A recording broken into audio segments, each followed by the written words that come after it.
আসসালামু আলাইকুম, আমি doctor Tanvir Ahmed, Mymensingh medical college. সবাইকে ব্রাদার্স সাজেশনের পক্ষ থেকে শুভেচ্ছা অভিনন্দন। সবাই একটু জয়েন হয়ে যাও, আমরা শুরু করে দেবো আজকে তোমাদের কাঙ্ক্ষিত সেই ক্লাস।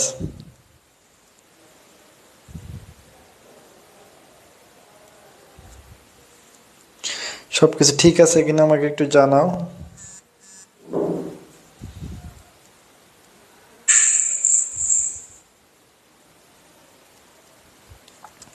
একটু ফ্রেন্ডদের একটু মেনশন দিয়ে দাও, হ্যাঁ ফ্রেন্ডদের একটু মেনশন দিয়ে দাও। আশিক বলছে আসসালামু আলাইকুম। ওয়ালাইকুম আসসালাম। পুষ্পকানন, পল্লব খান, জাকিয়া, আমার একটু মেনশন দেয় না। হ্যাঁ হ্যাঁ, মেনশন দাও, মেনশন দাও, মেনশন দাও। একটু পরিচিত যারা আছে সবার একটু মেনশন দিয়ে দাও, ঠিক আছে? আজকে আমরা দুইটা পদ্ধতি পড়বো, জেনেটিক্স আছে, সাথে আরেকটা অধ্যায় আমরা পড়বো, সেটা হলো এটার সাথে আমরা হলো প্রাণীর আচরণটা করে ফেলবো। হ্যাঁ, ছোট অধ্যায়, জাস্ট 5 মিনিট আমি একটু সময় দিব আমাকে, আমি জাস্ট বলে দিব আর কি। ওকে,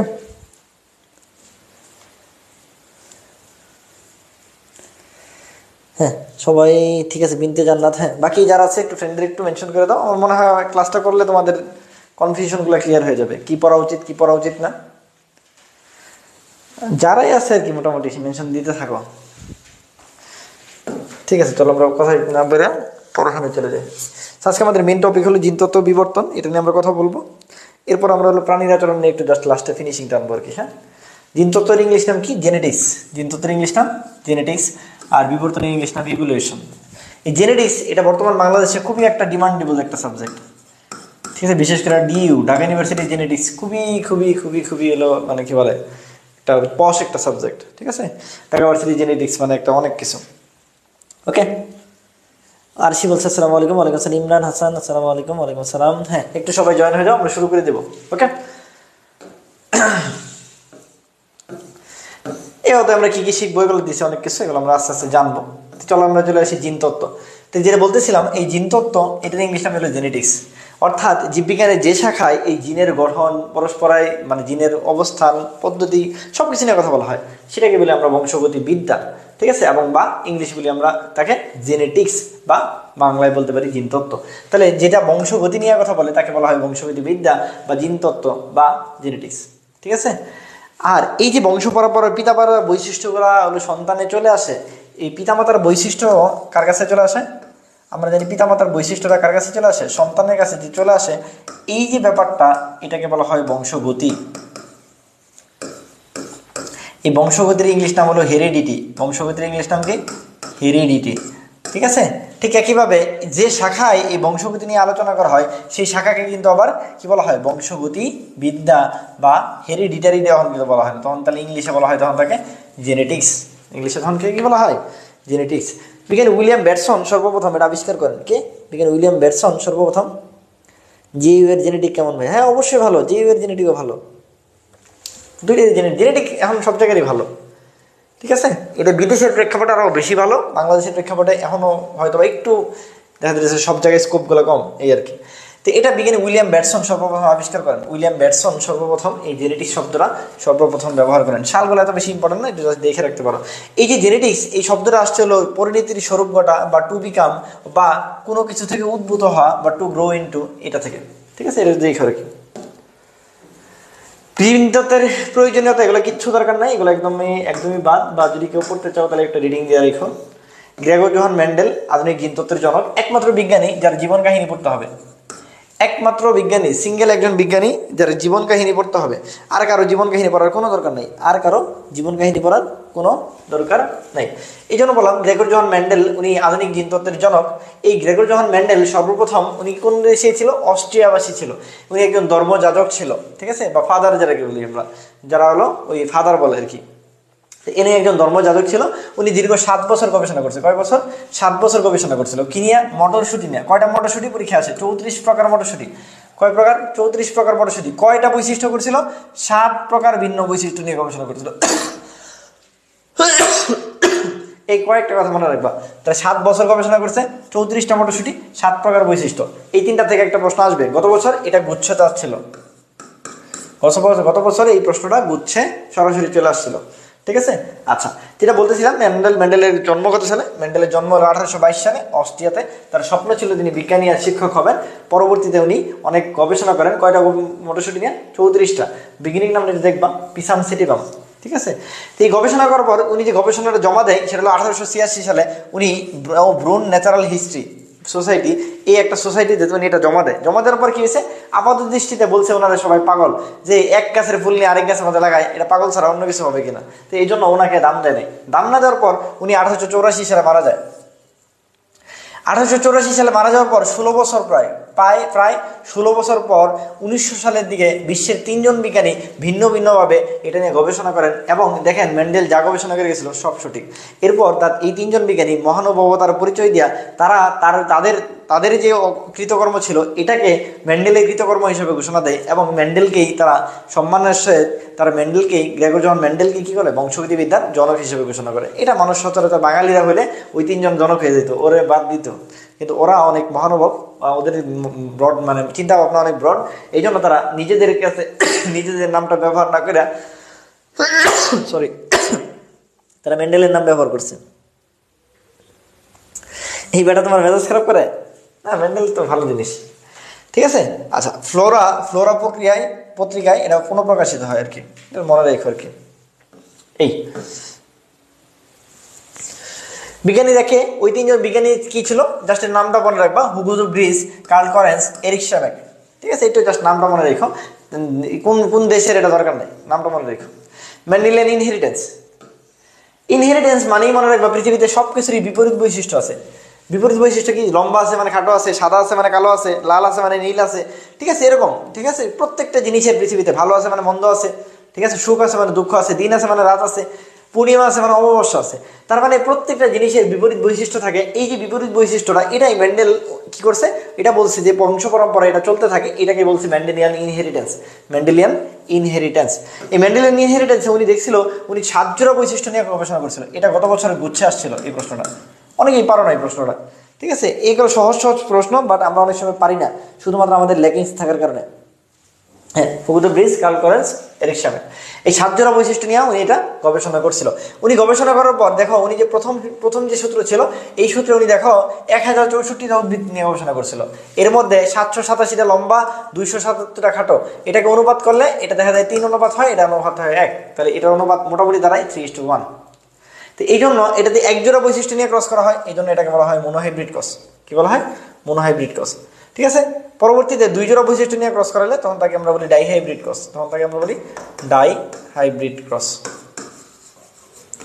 ঠিক আছে।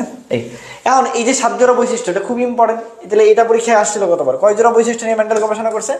7 জোড়া বৈশিষ্ট্য নিয়ে। অনেকে 2 জোড়া জায়গায় আসছে, অনেকেই 2 জোড়া জায়গায় আসছে। গত বছর যারা সেকেন্ড টাইমের আসো তারা তো খুব ভালো মতো বলতে পারবে। গুচ্ছে এই প্রশ্নটা ছিল, বলছিল মেন্ডেল তার গবেষণার জন্য কত প্রকার বৈশিষ্ট্য গবেষণা করছিল বা আবিষ্কার করছিল। তাহলে মেন্ডেল কি করছিল? 7 প্রকার বৈশিষ্ট্যের আবিষ্কার করে। এখন এটার ক্ষেত্রে দেখো উপরে যে বৈশিষ্ট্যগুলো আছে এগুলোকে বলা হয় প্রকট বৈশিষ্ট্য। প্রকট মানে যেটা প্রকাশিত হয়। আর নিচে যে বৈশিষ্ট্যগুলো আছে এটাকে বলা হয় প্রচ্ছন্ন বৈশিষ্ট্য, যেগুলো প্রকাশিত হয় না। ঠিক আছে, এই যে প্রকট বৈশিষ্ট্যগুলো আছে, প্রকট বৈশিষ্ট্যগুলো আমি বলছি মনে রাখার জন্য মনে রাখবো। এই বৈশিষ্ট্যগুলো আমরা চাই, নিচের বৈশিষ্ট্যগুলো আমরা চাই না। পৃথিবীতে সবাই লম্বা হইতে চায়, কেউই চায় না খাটো হইতে। তো এরকম পৃথিবীতে সবাই হলুদ হইতে চায়। এখন বলতে পারো না ভাই আমি সবুজ হইতে চাই। এখন আমি বলছি এটাকে তো আসলে কোনো নিয়ম না, এটা হলো মনে রাখার একটা টেকনিক। এখন ম্যাক্সিমাম সময় আমরা বাজার থেকে কি করি, হলুদ ফল মানে পাকা ফলটা কিনে নিয়ে আসি। কাঁচা ফল কিনি মাঝে মাঝে, বাট খুব কম। ঠিক আছে, পাকা আম কিনো না কাঁচা আম কিনো? হ্যাঁ, কাঁচা আমও কিনি, বাট খুবই কম। তো এই জন্য মনে রাখবো মোটামুটি যে হলুদ হলে আমরা কিনি। যেমন কলার ক্ষেত্রে আমরা হলুদ কলাটা কিনে নিয়ে আসি, কাঁচা কলা কিনে আনি কিন্তু খুব কম পরিমাণে। তা আমি বলছি এই জন্য মনে রাখবো মোটামুটি নিজেকে ঠিক রাখার জন্য বা মনে রাখার জন্য বা পরীক্ষায় পারার জন্য আমরা মনে রাখবো যেটা আমরা হতে চাই সেটাই আমাদের প্রকট, যেটা আমরা চাই না সেটা হলো প্রচ্ছন্ন। যেমন সবাই গোল হতে চায়, কেন? গোলটা সুন্দর দেখতে। আর কেউ কি আঁকা বাঁকা হতে চায় না, তাহলে কেউ কুঞ্চিত হতে চায় না। সবাই হলুদ হতে চায়, আমি যেটা বললাম হলুদ মানে তুমি পাকা ফলটা চাও। ঠিক আছে, কাঁচা ফলটা আপাতত আমরা চাবো না। ঠিক আছে, এখন বলতে পারো সবুজ দিতে ভাই ভালো, আমি তো আবারও বলছি এটা কোনো লজিকে খাটতেছে না, লজিকের জন্য না, এটা মনে রাখার জন্য।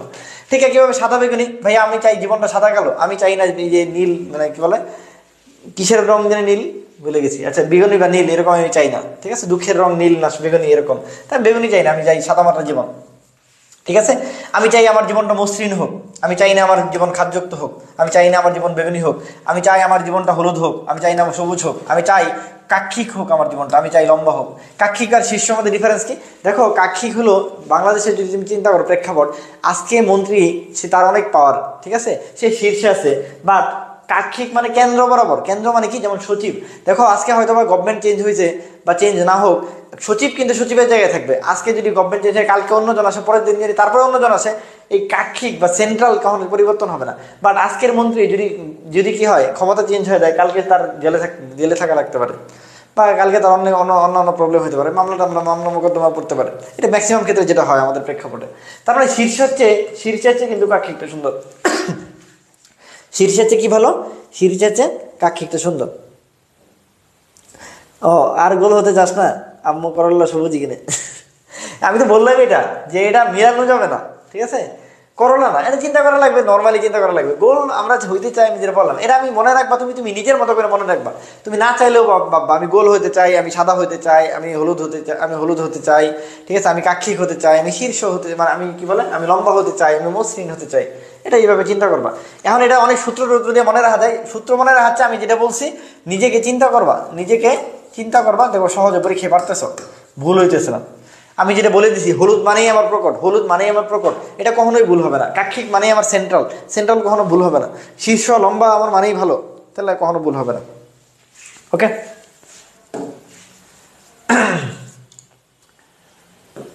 আচ্ছা, উনি পরীক্ষার জন্য কেন মটর গাছকে বেছে নিল বা মটরশুটি বেছে নিল? দুনিয়াতে গাছের অভাব হয়েছিল না, তাহলে তারপরে উনি মটরশুটি গাছছিল, কিছু কারণ আছে অবশ্যই। তাহলে একবার চিন্তা করো, দেখো উনি এই মটর গাছটা 1 বছর বাঁচে, তাহলে সহজেই কি করা যায়, সহজেই বাগানের মধ্যে না লাগানো যায়, সহজে এটা দেখা যায় 1 বছরের মধ্যে সব শেষ। তো 1 বছর মানে কি, আয়ুষ্কাল অনেক বেশি না কম? আমরা মানুষ, ধরো আমাদের গড়ে বাংলাদেশে 72 বা 72.8, তারপরে আমরা বলি যে আমাদের গড়ে অনেক কম, আর বেটার গড়ে মাত্র 1 বছর, তাহলে ওই বেটার গড়ে কম হবে না বেশি হবে? অবশ্যই কম। তার মানে আয়ুষ্কাল কি? অনেক অল্প। তারপর সে 3, 4, এটা দিয়ে মনে রাখা যায়। উভলিঙ্গ মানে কি ভাইয়া? একটা লিঙ্গের মধ্যে ভাইয়া পুংলিঙ্গ আছে, স্ত্রীলিঙ্গ আছে। তো পুংলিঙ্গ স্ত্রীলিঙ্গ থাকা মানে কি? নিজেরা পরাগায়ন করতে পারে, এই জন্য এদেরকে বলা হয় সম্পরাগী। তাহলে যাহা উভলিঙ্গ তাহাই সম্পরাগী, যাহা 1 বর্ষজীবী তাহাই আয়ুষ্কাল স্বল্প। আর আমি যে ফুলটা নিয়ে কাজ করবো, এই ফুলটা যদি ছোট হয়, তাহলে আমি দাঁড়াইতে পারবো না, তাহলে মানে ফুলগুলো আকারে বড় ছিল। আমি যে ফুলটা নিয়ে কাজ করবো, এই ফুলটা যদি কি মানে কি বলে, এই ফুলটা যদি কি করে বংশগতি বৈশিষ্ট্য দেখা যাবে কিনা? অবশ্যই যাবে। যদি বংশগতি বৈশিষ্ট্য না থাকে, তাহলে আমি ওই ফুল নিয়ে কাজ করে লাভ আছে আমার? তাহলে ফুলগুলোতে অবশ্যই বংশগতি বৈশিষ্ট্য দেখা যায়। এবং এটা একটা ফুল নিয়ে কাজ করলে লাভ আছে? অনেকগুলো প্রকরণ থাকে। আর ফুলগুলা কি থাকবে, আমি যেটা নিয়ে কাজ করবো, ওটা যদি মরে যায় তাহলে হবো, বা ওটা যদি সন্তান না দেয়, তার মানে ফুলগুলো আমার উর্বর হইতে হবে। ফুলগুলো কি হইতে হবে? উর্বর হইতে হবে। ক্লিয়ার? তার মানে বুঝাইতে পারছি। তার মানে কি বলছিলাম, 1 বছর বাঁচে, আয়ুষ্কাল স্বল্প, উভলিঙ্গ, সপরাগী, ঠিক আছে? তারপর কি বলছি, বহু প্রকরণ থাকে, আর ওর ফুলগুলো আকারে বড় থাকে। এগুলো একদমই দরকার নাই। কেন কৃতকার্য হয়েছে? রিডিং দিবা, রিডিং না দিলে কাইটা দিতে পারো, এগুলো লাগবে না, এগুলোতে প্রশ্ন আসবে না, দায় দায়িত্ব আমার। ওগুলো থেকে প্রশ্ন আসবে না, দায় দায়িত্ব আমার। জিন তত্ত্বে কিছু ব্যাখ্যা, এটা শব্দগুলা, যেহেতু এটা রিটেন না, এখন তো আর রিটেন এগুলো একদম মুখস্থ করে ফেলতাম। যেহেতু আমার এমসিকিউ এর ক্ষেত্রে আমি যেটা করবো, আমি জাস্ট খালি জিনিস মানে যেটা বলে মেইন পয়েন্টটা মনে রাখবো।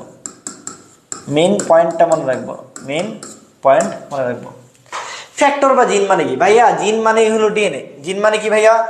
জিন মানে কি বলো? জিন মানে ডিএনএ মনে রাখবো। জিন মানে কি? ডিএনএ মানে জিন মানে ডিএনএ, এটা মনে রাখো। আর তাহলে ডিএনএ এর খণ্ডাংশ, এটাকে বলা হয় জিন। আর কেন ফ্যাক্টর? জিনের আগের নাম ছিল ফ্যাক্টর, অর্থাৎ মেন্ডেল যেটা আবিষ্কার করেছিল, মেন্ডেল নাম রাখছিল ফ্যাক্টর। ওটাই পরবর্তীতে আইসা অন্যজন বিজ্ঞানী এসে বলছে না, এটা ফ্যাক্টর হচ্ছে সুন্দর নাম হয় জিন। জিন মানে কি ভাইয়া? ডিএনএ মানে কি? ডিএনএ মানে জিন মানে ডিএনএ। অর্থাৎ ডিএনএর যে খণ্ডাংশ বংশগতির ধারক আর বাহক হিসেবে কাজ করে, তাকেই জিন বলা হয়। একদম খুব সুন্দর করে যদি সংজ্ঞা বলি, ঠিক আছে?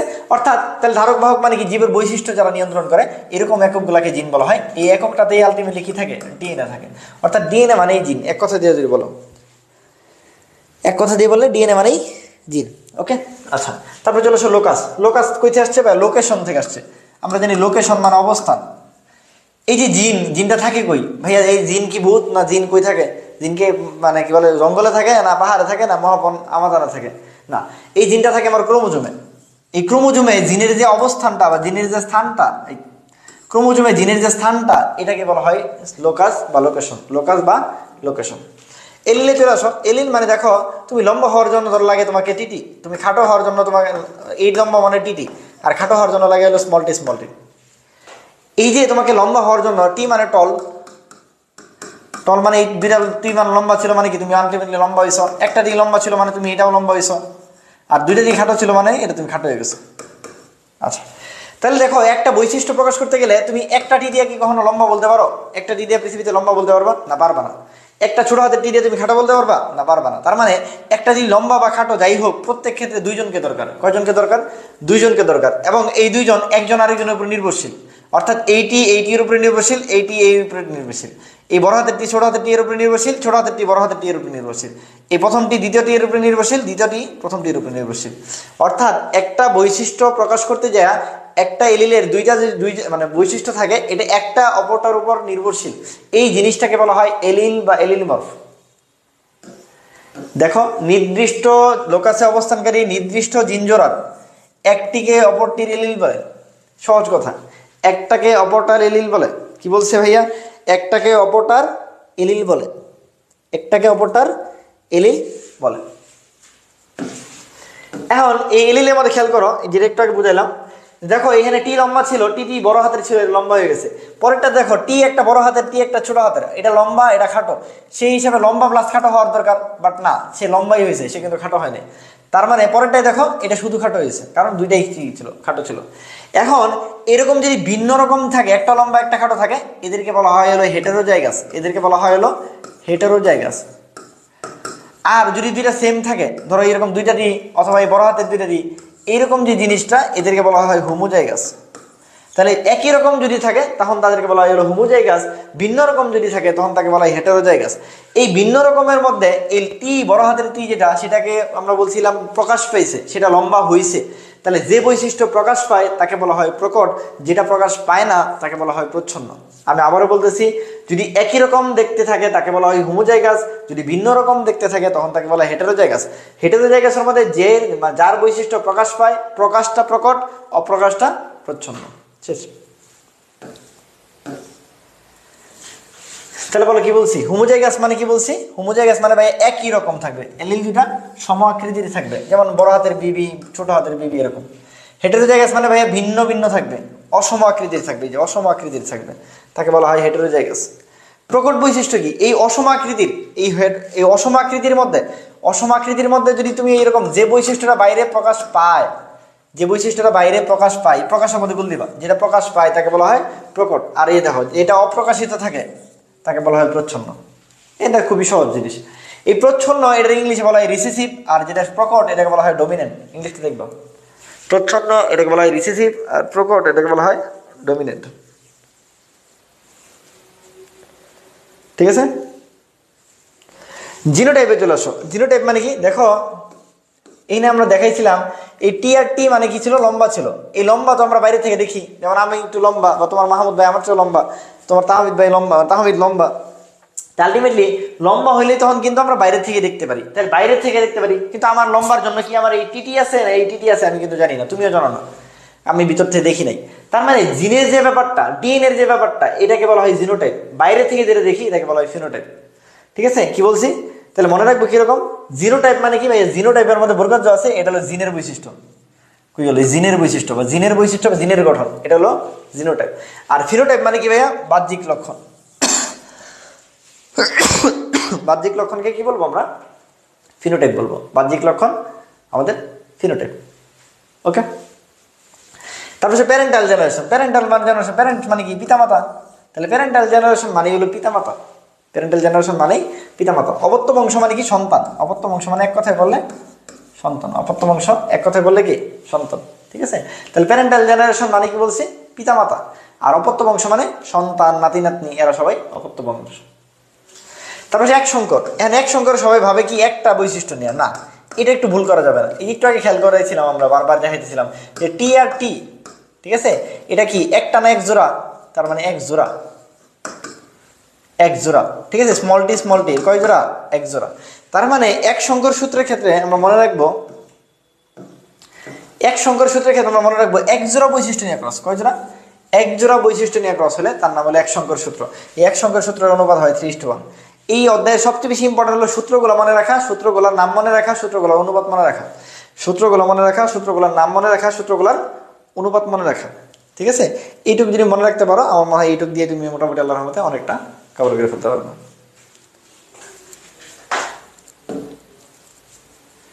দ্বিসংকরে আসো। দ্বিসংকরের ক্ষেত্রে মূল বেসিক কি, দ্বিসংকরটা বলছি দুই জোড়া বৈশিষ্ট্য, এনে তাহলে দুইটা বলা যাবে না, দুইটা না বলে কি বলছি, দুই জোড়া বৈশিষ্ট্য। আর এটা অনুপাত কত, 9:3:3:1, 9:3:3:1, 9:3:3:1, একদম মুখস্থ করে ফেলবো। টেস্ট ক্রসে চলে আসো। টেস্ট ক্রস আমি একটু পরে পড়াই, ঠিক আছে, টেস্ট ক্রস একটু পরে পড়াই। টেস্ট ক্রসে মানে কি আমি একটু প্রথম সূত্র পড়াই, পরে টেস্ট ক্রস পড়াবো। টেস্ট ক্রস আর ব্যাক ক্রস একটু পরে পড়াচ্ছি।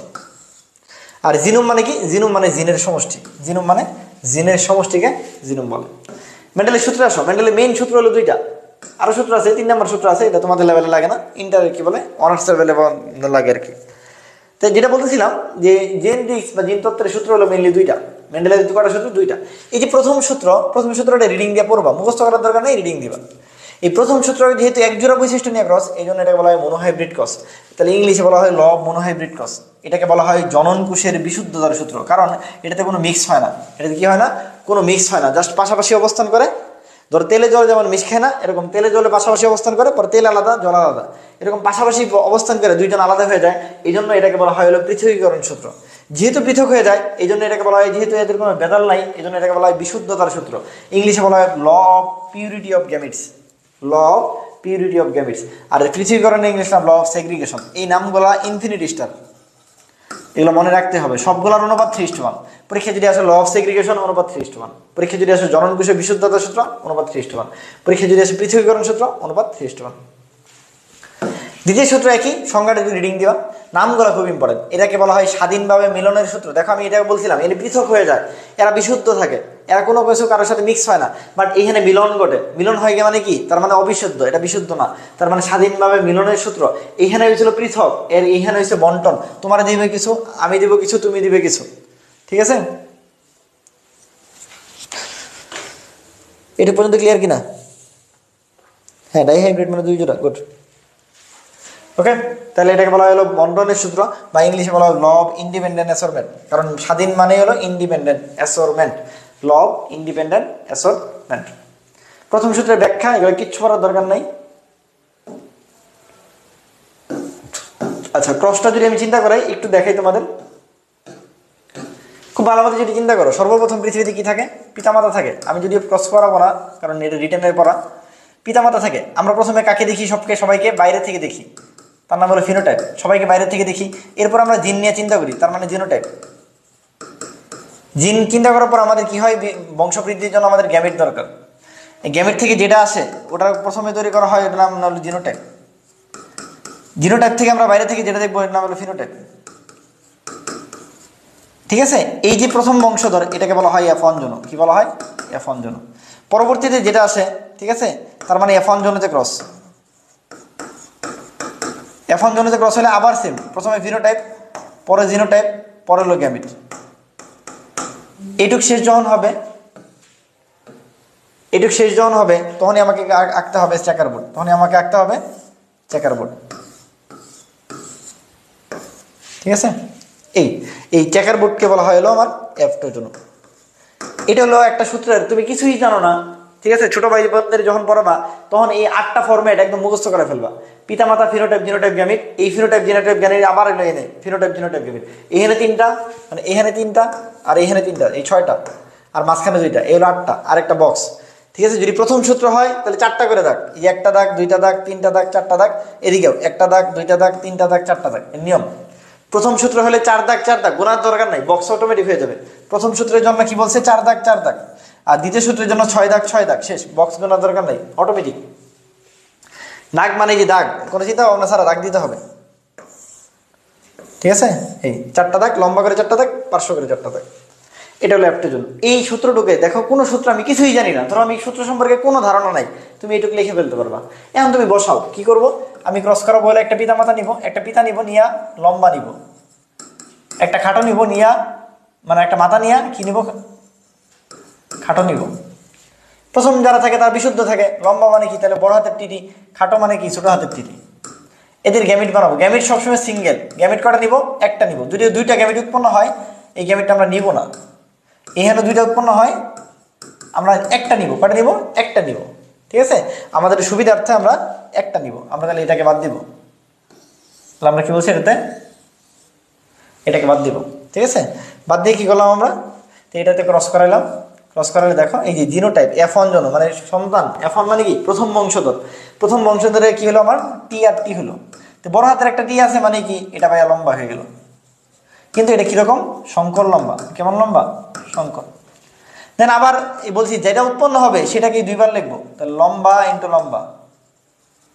ঠিক আছে, জিনোটাইপ কি হবে, একটা টি বড় হাতের, একটা টি ছোট হাতের, একটা টি বড় হাতের, একটা টি ছোট হাতের। গ্যামেট কি হবে, একটা টি বড় হাতের, একটা টি ছোট হাতের, একটা টি বড় হাতের, একটা টি ছোট হাতের। এখন এটাকে আমরা বক্সটাকে আলাদা করবো, একটা পুরুষ একটা স্ত্রী, অন্য কালার নেই, বোঝা যাচ্ছে না। ঠিক আছে, এখানে কি হবে, এখানে হবে টি, এখানে হবে স্মল টি, এখানে হবে ক্যাপিটাল টি, এখানে স্মল টি। তাহলে দেখো প্রথম করে কি হবে, টি টি, পরে করে টি আর স্মল টি, পরে করে টি আর স্মল টি, লাস্টে করে টি টি। ঠিক আছে, তার মানে এই তিনটা কি হয়েছে ভাইয়া, এই তিনটা হবে লম্বা আর এটা হবে খাটো। এটা কি বাইরের থেকে দেখতেছি না, তাহলে বাইরের থেকে দেখতেছি মানে কি ফিনোটাইপিক অনুপাত, তাহলে ভাইয়া ফিনোটাইপিক অনুপাত 3:1। কিন্তু ভিতর থেকে যদি দেখি তাহলে দেখবো আমরা এখানে দেখো, ভিতর থেকে যদি দেখি, ভিতর থেকে দেখলে দেখবো আমরা একটা ডিভাইস হলো বড় হাতের, একটা ডিভাইস ছোট হাতের, বাকি দুইটা ডিভাইস হলো একরকম। তার মানে একটা দিয়ে এরকম বড়, দুইটা দিয়ে এরকম, আর একটা, এটাকে বলা হয় জিনোটাইপিক অনুপাত। প্রথম সূত্রের জিনোটাইপিক অনুপাত 1:2:1, প্রথম সূত্রের ফিনোটাইপিক অনুপাত, এই যে লম্বা কয়টা তিনটা, তারা এটাকে বলা হয় ফিনোটাইপিক অনুপাত 3, আর এটা হলো 1, তাহলে 3:1। একটু ক্লিয়ার কিনা বলো।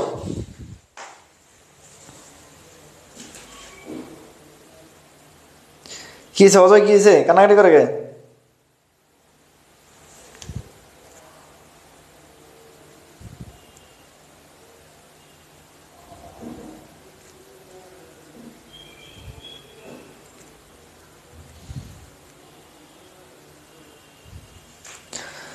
ঠিক আছে, তাই না, যেটা বুঝাইলাম। এখন বলছিল যে এরকম যে টেস্ট ক্রসটা ভাইয়া কেন পড়াইলেন না, টেস্ট ক্রসটা আমি না পড়ানোর একটাই কারণ, দেখো টেস্ট ক্রসের মূল বেসিকটা কি। টেস্ট ক্রসের কথা হলো যে F1 জনতে যেটা উৎপন্ন হবে, এই জন্যতে যেটা উৎপন্ন হবে লম্বাটা, এটার সাথে লম্বাকে ক্রস করানো যাবে না, করে বিশুদ্ধ খাটোকে ক্রস করাতে হবে। কাকে ক্রস করাতে হবে, বিশুদ্ধ খাটোকে ক্রস করাতে হবে। তাহলে দেখো কিরকম হয়, লম্বা ইন্টু খাটো দিলে। ঠিক আছে, তাহলে আমার F1 জনতে যে লম্বাটা তৈরি হয়েছে ইন্টু এটার সাথে খাটো মানে বিশুদ্ধ খাটো, মানে F1 জনতে লম্বাটা মনে আছে তো, টি আর টি, আর খাটোটা কি স্মল টি স্মল টি। তাহলে এটা গ্যামেট কি হবে, ক্যাপিটাল টি স্মল টি আর স্মল টি। ঠিক আছে, এটা যদি আমি তাহলে বক্স করি, তাহলে দাগ কটা বলছিলাম, 4টা দাগ, নিয়ম হলো 4টা দাগ, এদিকেও 4টা দাগ। ঠিক আছে, এই যে দেখো এদিকতে দিবা, এদিকে পুরুষ এদিকে স্ত্রী, এই capital T small T small T small T. তাহলে এই ঘর হবে ক্যাপিটাল টি স্মল টি, এই ঘর হবে হলো স্মল টি আর স্মল টি, এই ঘর হবে ক্যাপিটাল টি স্মল টি, এটাতে হবে স্মল টি স্মল টি। দেখো এই দুইটা হবে লম্বা, এই দুইটা হবে লম্বা, এই দুইটা হবে খাটো। তাহলে দেখো লম্বা কয়টা, দুইটা, খাটো কয়টা, দুইটা, এটা দুই দিয়ে ভাগ দিয়ে দিলে কি, তাহলে 1:1, 1:1 কত, 1। এই জন্য বলা হয় টেস্ট ক্রস, এটাকে বলা হয় টেস্ট ক্রস। তাহলে টেস্ট ক্রসের অনুপাত কত, টেস্ট ক্রসের অনুপাত হলো 1:1। নর্মালি নর্মাল ক্রসের অনুপাত 3:1, কিন্তু এইখানে অনুপাত হয় 1:1। এটা যদি ডাইহাইব্রিড ক্রস হয় বা দ্বিতীয় সূত্র হয়,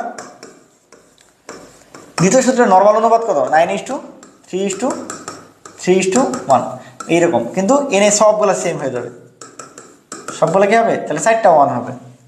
তাহলে টেস্ট ক্রসের দ্বিতীয় সূত্র হলো 4টা 1, আর টেস্ট ক্রসের প্রথম সূত্র হলো 2টা 1। টেস্ট ক্রসের প্রথম সূত্র হলো 2টা 1, হ্যাঁ টেস্ট ক্রস 1:1।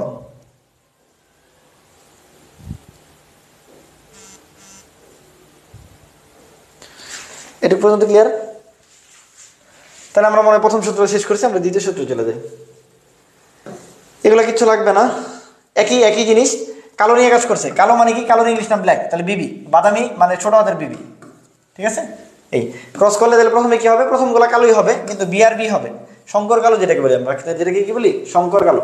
এই শঙ্কর কালো নিয়ে ক্রস করালে লাস্টে যা দেখা যায় 3টা কালো পাওয়া গেছে। কয়টা কালো? 3টা কালো পাওয়া গেছে, একটা বাদামি পাওয়া গেছে, 3:1। আর যদি এটা জিরো টাইপ বলতাম, তার মানে 2টা বি ও বড় হাতের একটা, আর এই 2টা একরকম, এই হলো 2টা, আর এটা হলো একরকম, এই হলো একটা। তাহলে জিনোটাইপিক অনুপাত। তাহলে ফিনোটাইপ সবসময় 3:1।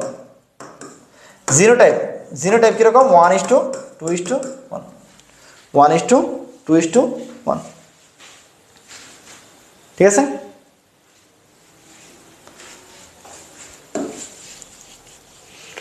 দ্বিতীয় সূত্র আসো। দ্বিতীয় সূত্রের নাম স্বাধীনভাবে মিলনের সূত্র। এটা ক্রস করানোর দরকার নাই, খুবই সহজ, ঠিক আছে। আমরা কি করব? গোল হলুদ আর কুঞ্চিত সবুজ নিয়ে ক্রস করাবো। এখন গোল মানে কি? গোলের ইংলিশ নাম কি? গোল মানে রাউন্ড, তাহলে গোলের জন্য হবে হলো আর। হলুদের জন্য হবে আমার ওয়াই, কারণ ইয়েলো। এই তারপর দেখো বৈশিষ্ট্য কয়টা নিছো? 2টা। এই যে একটা বৈশিষ্ট্য, এই যে একটা, তাহলে এক জোড়া বৈশিষ্ট্য নিছো। কয়টা বৈশিষ্ট্য? এক জোড়া বৈশিষ্ট্য, মানে 2 জোড়া বৈশিষ্ট্য, সরি। এই যে এক জোড়া, এই এক জোড়া, 2 জোড়া বৈশিষ্ট্য নিয়ে ক্রস করছি, এই জন্য এটার নাম ডাইহাইব্রিড ক্রস। Dihybrid cross. তাহলে কেমন কি? এর সাথে কি করি আমরা? কুঞ্চিত। তাহলে আমার বুঝতে হবে গুলের বিপরীত হলো কুঞ্চিত। তাহলে কুঞ্চিত কি? ছোট হাতের আর হলুদের বিপরীত হলো সবুজ। আমরা বলছিলাম হলুদের বিপরীত কি? সবুজ, তার মানে ছোট হাতের ওয়াই। ছোট হাতের কি? ওয়াই, ঠিক আছে, ছোট হাতের ওয়াই। এখন এটা থেকে গ্যামিট তৈরি অনেক সময় আসে না, রিটেনে আসে না, তাও আমি একটু শিখাই দিই। মনে রাখবা গ্যামিট কেমনে তৈরি করা হয়। তুমি যদি মনে মনে চিন্তা করো এটা 1, এটা 2, এটা 3, এটা 4, নিয়মটা হলো 1কে 2রা আমি 3-4-এ যাব, ঠিক আছে। তার মানে হবে হলো 1-3, হবে হলো 1-4, পরে 2কে 2রা আমি 3-4-এ যাবো, তাহলে হবে 2-3, তারপর হবে 2-4। এই হলো 4টা গ্যামিট। এখন তুমি লেখো, তাহলে হয় 1-3 মানে কি? 1-3 মানে হলো 1-এ হলো আর, 3-এ হলো ওয়াই, 1-4 আর বড় হাতের, ওয়াই ছোট হাতের, তারপর 2-3 আর ছোট হাতের, ওয়াই বড় হাতের, 2-4 আর ছোট হাতের, ওয়াই ছোট হাতের। সবসময় মনে রাখবা এই 4টা থেকে এই 4টা গ্যামিট তৈরি হয়, ঠিক আছে, ক্লিয়ার। আর যদি 2টা থাকে, 2টা তো সহজ, 2টারে ভাগ করে দিলে হয়। এই যে এটা একটা শেষ। এটা পারবা কিনা বলো? তাহলে তোমরা এখান থেকে এই 4টা গ্যামিট লেখো তো, এ বি বি, এটা 4টা গ্যামিট লেখো তাড়াতাড়ি, দ্রুত কমেন্টে 4টা গ্যামিট লেখো, কমেন্টে 4টা গ্যামিট লেখো। এই আজকে ইমরান হোসেন স্যার, বাকিগুলো কই? আমার মাইশা, তারপরে হলো কি বলে স্টুডেন্টের মধ্যে মাইশা আছে, মাইশা 2 মাইশা, মিতু, এরা কই? বাকিরা কই? আরিফা, পোলাপান, বিনতে জান্নাত, মিতু, কাজল, কই? এরা কই? সবাই হারাই গেছে কেন পোলাপান? ইমরান স্যার, বাকিরা কোথায়? অজয় কো? অজয় নাই, আশিক নাই।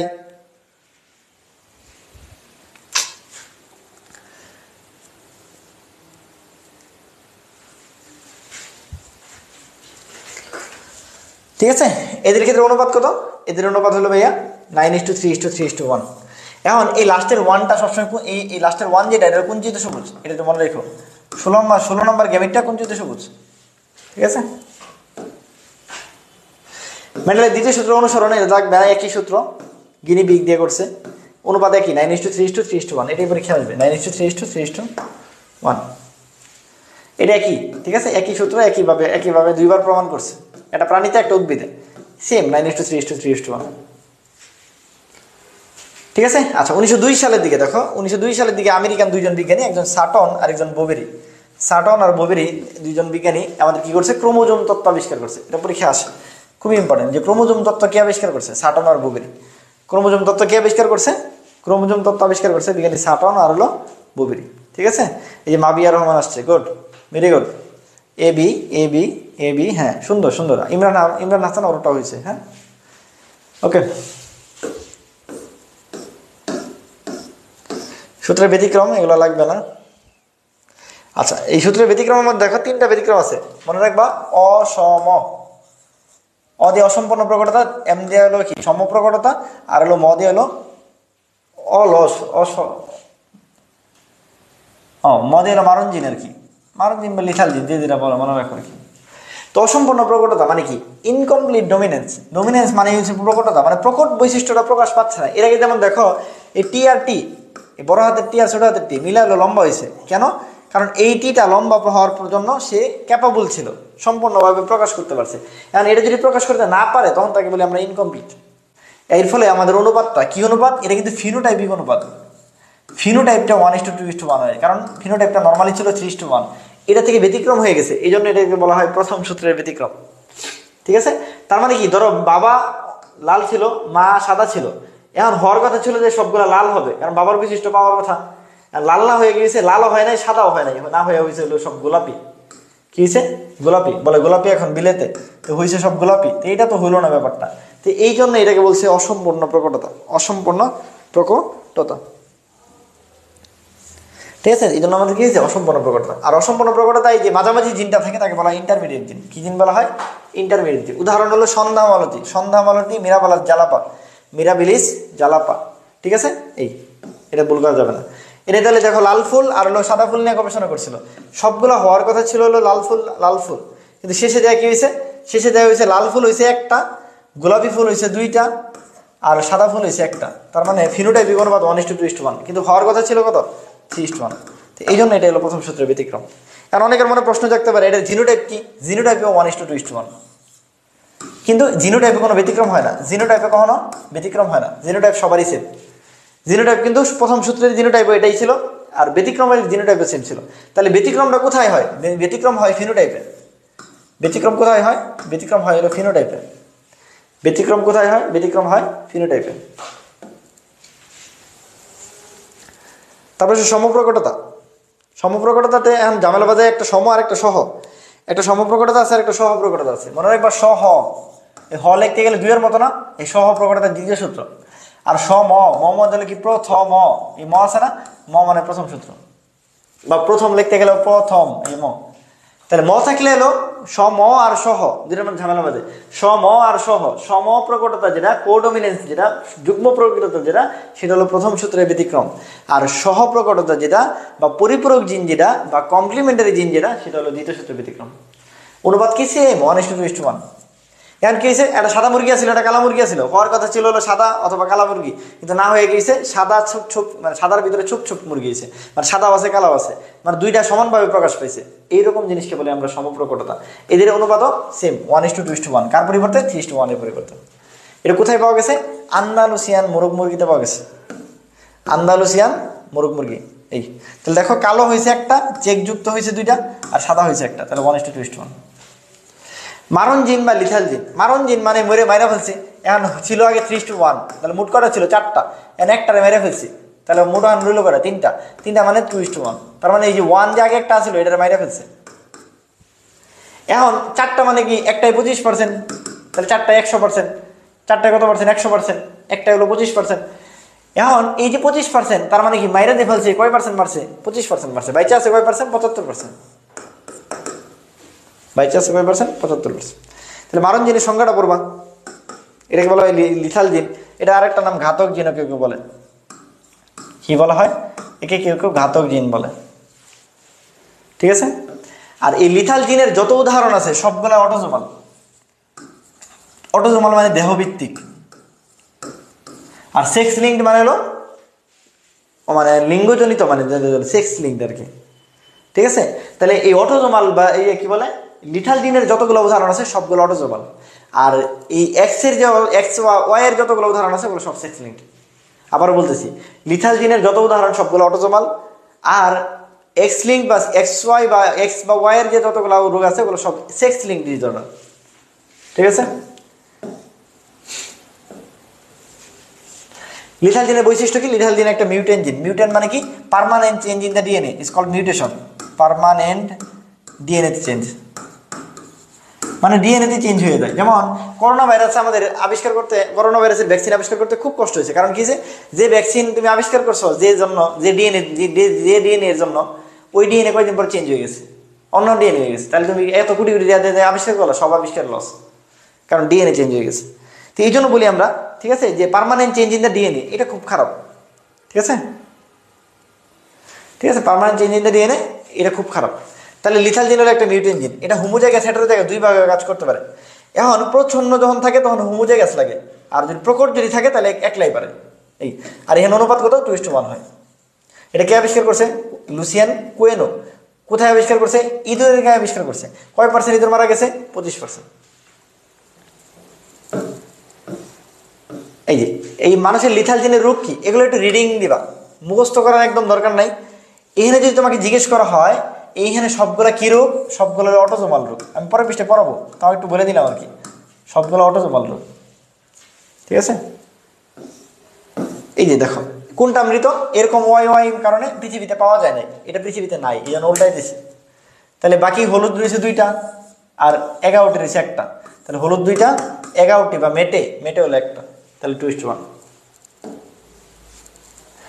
সেমিলিথাল সাবভাইটাল খুব ইম্পর্টেন্ট, খুব খুব খুব ইম্পর্টেন্ট। সামনে মেডিকেলে বলো বা জাহাঙ্গীরনগর বলো, এখান থেকে একটা প্রশ্ন আসতে পারে। সেমিফাইনাল, ফাইনালের অর্ধেককে বলা হয় সেমিফাইনাল, ফাইনালের অর্ধেককে বলা হয় সেমিফাইনাল। অর্থাৎ যে লিথাল জিন মাইরা ফেলানো 50% বেশি মারে তাকে বলা হয় সেমি। ঠিক আছে, আচ্ছা। আর যেটা 50% কম মারে, কম মানে সাব, যেমন ইন্সপেক্টরের ছোট যে তাকে বলা হয় সাব ইন্সপেক্টর বা এসআই। এসআই মানে কি? Sub inspector. ইন্সপেক্টর হচ্ছে ছোট, সাব মানে ছোট। কালেক্টরের ছোট যেটা সাব কালেক্টর। ঠিক আছে, প্রত্যেকটাই। রেজিস্টারের নিচে যেটা সাব রেজিস্টার। তাহলে রেজিস্টার হলো মানে বড়, আর সাব রেজিস্টার হলো কম। তাহলে 50-এর কম থাকলে তাকে বলা হয় সাবভাইটাল। এখন পরীক্ষায় আসে উদাহরণগুলো, সেটা হলো হিমোফিলিয়া। খুব খুব খুব খুব ইম্পর্টেন্ট। এই হিমোফিলিয়াটা হলো আমার সেমি লিথাল ধরনের। ড্রোসোফিলা যে মাছি আছে এটা মাস্ট আসবে, ড্রোসোফিলা মাছি, এটা হলো আমার সাবভাইটাল ধরনের। ঠিক আছে, এখন আসো এই লিথাল জিনের রোগ। লিথাল জিনের যত রোগ আছে সবগুলা কিরকম? সবগুলো অটোজোমাল। সবগুলা কিরকম? অটোজোমাল। আমরা বলছিলাম প্রকটের ইংলিশ নাম হলো ডোমিন্যান্ট, আর রিসেসিভের ইংলিশ নাম বাংলা হলো প্রচ্ছন্ন। মানে প্রচ্ছন্নের ইংলিশ হলো রিসেসিভ, প্রকটের ইংলিশ হলো ডোমিন্যান্ট। এখন পরীক্ষা আসে নিচের কোনটা অটোজোমাল ডোমিন্যান্ট, নিচের কোনটা অটোজোমাল রিসেসিভ। এক কথায় যে আজকে থেকে মনে রাখবা, লিথাল জিনের যত কিছু আছে সবাই আবার বলছি সবাই অটোজোমাল। ঠিক আছে, সবাই রিসেসিভ। ঠিক আছে, তার মানে সবাই কিরকম? দেহভিত্তিক, সবাই প্রচ্ছন্ন, সবগুলা ছেলেদের হয়, ছেলেদের বেশি, সবগুলা শিশু অবস্থায় হয়। এটি মুখস্থ করবা। বলো কি বলছি? লিথাল জিন নিয়ে একবার বলে ফেলছি, সবগুলা অটোজোমাল, সবগুলা রিসেসিভ, সবগুলা ছেলেদের বিষয়, সবগুলা শিশুদের বিষয়। 1 নম্বর পয়েন্ট, 2 নম্বর পয়েন্ট, 3 নম্বর পয়েন্ট, 4 নম্বর পয়েন্ট, 4টা পয়েন্ট ফিক্সড মনে রাখবা একদম। ব্যতিক্রম মনে রাখবা, মেডিকেল কোচিংয়ে সবচেয়ে নাম করা যে কোচিং তার নাম রেটিনা। তো এটাকে বলা হয় রেটিনা ব্লাস্টোমা, মানে রেটিনোব্লাস্টোমা। ওরা মেডিকেলের জন্য প্রকট, তো এই জন্য মনে রাখবা রেটিনা নাম থাকলে এটা হলো প্রকট, বা এটাকে বলা হয় ডোমিনেন্ট। তাহলে একমাত্র ডোমিনেন্ট, সবগুলাই হলো প্রচ্ছন্ন, ব্যতিক্রম একটা মাত্র হলো ডোমিনেন্ট, সেটা হলো রেটিনোব্লাস্টোমা। মনে কেমন রাখবা? রেটিনা এই ডোমিনেন্ট। আর আরেকটা ব্যতিক্রম আছে, সেটা হলো অসম্পূর্ণ, সেটা কোনো কিছুই না, সেটা অসম্পূর্ণ। তুমি একটা ব্যবসা করতে নামছো, যদি তুমি বাকি দাও তাহলে কি তোমার সম্পূর্ণ থাকবে? তাহলে এটাকে বলা হয় ব্রাকিওফেলাঞ্চি।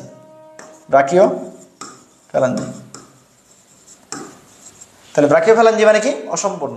ব্রাকিওফেলাঞ্জি মানে অসম্পূর্ণ। শেষ, পড়া শেষ। লিথাল জিন সবগুলো পড়া শেষ। বলো ভাইয়া কি বলছে?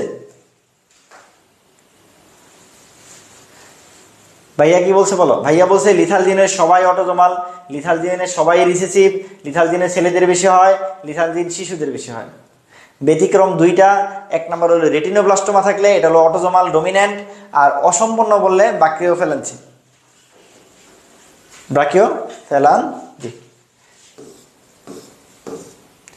এখন একমাত্র ব্যতিক্রম আছে, একটা ব্যতিক্রম আছে, আরেকটা, সেটা হলো হিমোফিলিয়া। এই হিমোফিলিয়াটা 2 জায়গায় আছে। হিমোফিলিয়াটা এডিতেও আছে, মানে এয়ারেও আছে। এয়ার মানে হলো অটোজোমাল রিসেসিভেও আছে। হিমোফিলিয়াটা হলো সেক্স লিঙ্কটাও আছে, এক্স লিঙ্ক ডিজঅর্ডারের মধ্যে আছে। তাহলে হিমোফিলিয়া কমন, হিমোফিলিয়া 2 জায়গায় কমন। তাহলে 1 নম্বর থ্যালাসেমিয়া। আমি কি বলছি? থ্যালাসেমিয়া কিন্তু এই জায়গায় আছে শুধু। থ্যালাসেমিয়া সেক্স লিঙ্ক ডিজঅর্ডারে থ্যালাসেমিয়া নাই। এটা কিরকম জিন? ভাইয়া বলে দিছে প্রচ্ছন্ন জিন। এটা কাদের বেশি হয়? ছেলেদের বেশি হয়। কোন ছেলেদের বেশি হয়? শিশু অবস্থায় বেশি হয়। শেষ। তো এই জন্য এটাকে বলা হয় অটোজোমাল রিসেসিভ বা air. Sickle cell anaemia same, কোন প্রকৃতির? প্রচ্ছন্ন। এটা কিরকম? এয়ার। মানে অটোজোমাল রিসেসিভ। কাদের বেশি হয়? ছেলেদের বেশি হয়। কোন অবস্থায় বেশি হয়? শিশু অবস্থায় বেশি হয়। শেষ, এই শিশুদের বেশি হয়। সব আছে, আমি যা বলে দিছি। সিস্টিক ফাইব্রোসিস এটা কিরকম? প্রচ্ছন্ন মানে এয়ার। এটা কাদের বেশি হয়? ছেলেদের বেশি হয়। কোন অবস্থায় বেশি হয়? শিশুদের বেশি হয়। শেষ। রেটিনোব্লাস্টোমা নামের সাথে রেটিনা থাকলেই সেটা হলো তখন আর এয়ার থাকে না, তখন এটা প্রকট হয়ে যায়, তখন এটাকে বলা হয় এডি। এডি মানে অটোজোমাল, এই যে এডি মানে অটোজোমাল ডমিনেন্ট। অটোজোমাল কি? ডমিনেন্ট। ব্রাকিওফ্যালাঞ্জি বাকি দিলেই ব্যবসা অসম্পূর্ণ, বাকি দিলেই ব্যবসা অসম্পূর্ণ, তাহলে এটা বলা অসম্পূর্ণ প্রকটতা। কাদের বেশি হয়? আগের মতোই, শিশুদের বেশি হয়, ছেলেদের বেশি হয়, এগুলো কমন। কনজেনিটাল ইকথিওসিস সেম, কাদের হয়? প্রচ্ছন্নদের হয়। কাদের বেশি হয়? শিশুদের বেশি হয়। এই জন্য এটা হলো ইয়ার। এইটু ক্লিয়ার কিনা? এটা যতটুকু পড়াইছি এটা জাদুর মতো, এটা যদি এরপরে না পড়ো, এটা পারা উচিত ভাইয়া যেমনে পড়াইছে। আবিদ বলছে, আবিদ এখন কি বলো?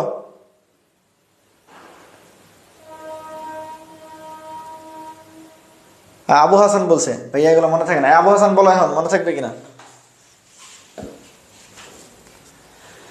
দ্বিতীয় সূত্র আসো। দ্বিতীয় সূত্রের 1 নম্বর হলো পরিপূরক জিন বা কমপ্লিমেন্টারি জিন। এটাকেই বলছি আমরা সহ প্রকটতা। মনে কেমন রাখবা? সহ লিখতে, দুইয়ের মতো লিখতে। তো এই জন্য দ্বিতীয় সূত্রের ব্যতিক্রম। কোথায় পাওয়া যায়? লেথাইরেটাস ওডোরেটাস নামক মিষ্টি মটরে পাওয়া যায়। এই এটার অনুপাত নর্মালি হওয়ার কথা 9:3:3:1। এটা না হয়েছে 9:7।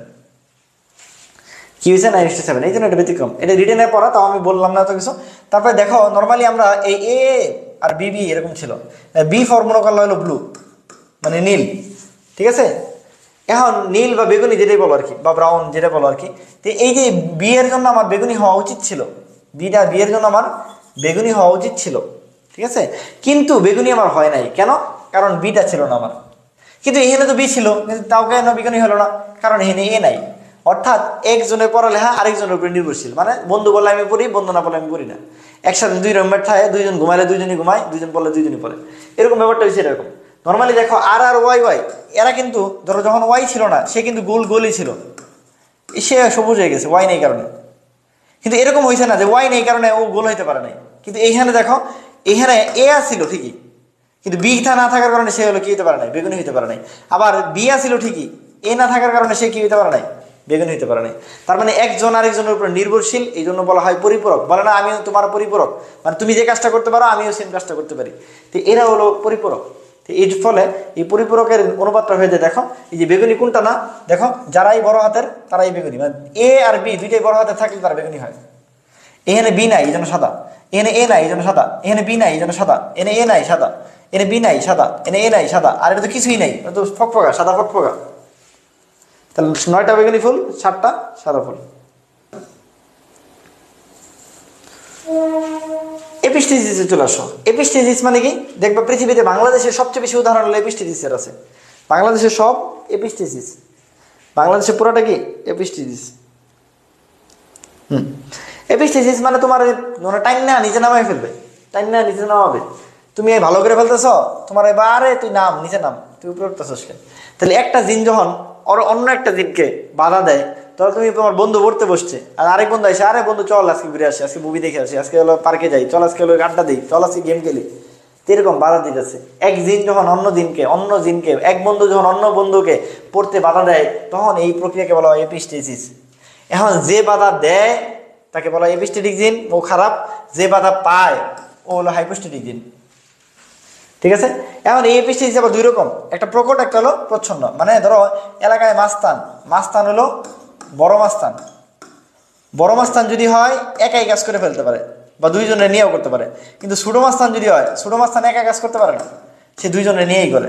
তাহলে প্রচ্ছন্ন যখন হয়, প্রচ্ছন্ন মানে কি? ছোট মাস্তান, তখন 2 জনের নিয়ে করতে হয়। এই জন্য এই প্রচ্ছন্নকে বলা হয় হলো দ্বৈত প্রচ্ছন্ন। কিন্তু প্রকট যখন হয় তখন ও একাও করতে পারে, 2 জনের নিয়েও করতে পারে। এই জন্য ওটা কিন্তু আর দ্বৈত প্রকট বলতে হয় না, ঠিক আছে? এটা কে আবিষ্কার করছে? ব্যাটসন আর পানেট। কে আবিষ্কার করছে? ব্যাটসন আর পানেট। কোথায় আবিষ্কার করছে? সাদা লেঘন আর হলো ওয়াইনডট মুরগি। সাদা লেঘন আর হলো ওয়াইনডট মুরগি হওয়ার কথা হলো 9:3:3:1, হয়েছে কত? 13টিতে। বাধা দেয় কে?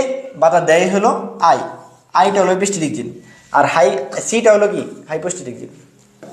এখন দেখো নর্মালি তোমার জীবনটা কালারফুল হওয়ার কথা ছিল, মানে সি মানে কালার, মানে রঙিন হওয়ার কথা ছিল। ওই যে আয় আইছে, আয় আইসে বলছে আরে আয় আমি আইসা পড়ছি, তোর পড়ার দরকার নাই। দেখো আয় আসছে মানে জীবন সাদা মানে ফেলছে। দেখো এখানে জীবনে আয় আসে নাই, কোনো বাধা আসে নাই, দেখো ও জীবন রঙিন করে ফেলছে। এখানে আয় আসে নাই, ও রঙিন করছে। এখানে আয় আসে নাই, রঙিন করছে। তার মানে বন্ধু বান্ধব বাধা দিলে, দেখো জীবন তোমার যদি 16 ভাগ থাকে, বন্ধু বান্ধব বাধা দিলে 13 ভাগ সাদা বানায় ফেলতে পারে, মাত্র 3 ভাগ রঙিন হইতে পারো। এই জন্য বন্ধু বান্ধবের বাধা শোনা যাবে না, পড়াশোনা করতে হবে। এখন অনেকের মনে প্রশ্ন রাখতে পারে, ভাইয়া এর কাছে তো কোনো বাধা নাই, তাহলে এ কেন রঙিন হলো না? বাইরে ভাই, আগে তো নিজের পড়তে হবো, পড়ে না তোমার পড়া আটকাবে কেউ? ওর তো নিজেই পড়ে না, ওর জীবনই কালার নাই, ওর জীবনেই সি নাই, ওর বড় হাতের কোনো সি নাই, ও তো জীবনেই কোনো পড়াশোনা করে না। ওর বন্ধু আইলেই কি আর গেলেই কি আর পড়াশোনা করলেই কি না করলেই কি? তো এই জন্য এটা সাদা ফকফকা। ঠিক আছে,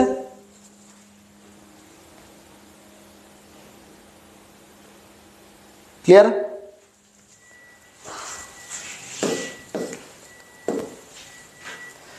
দ্বৈত প্রচ্ছন্ন, এর অলরেডি বলে ফেলছি। কেন প্রচ্ছন্ন? মানে ছোট ছোট মাছ টানালে 2 জন লাগে, একা পারে না।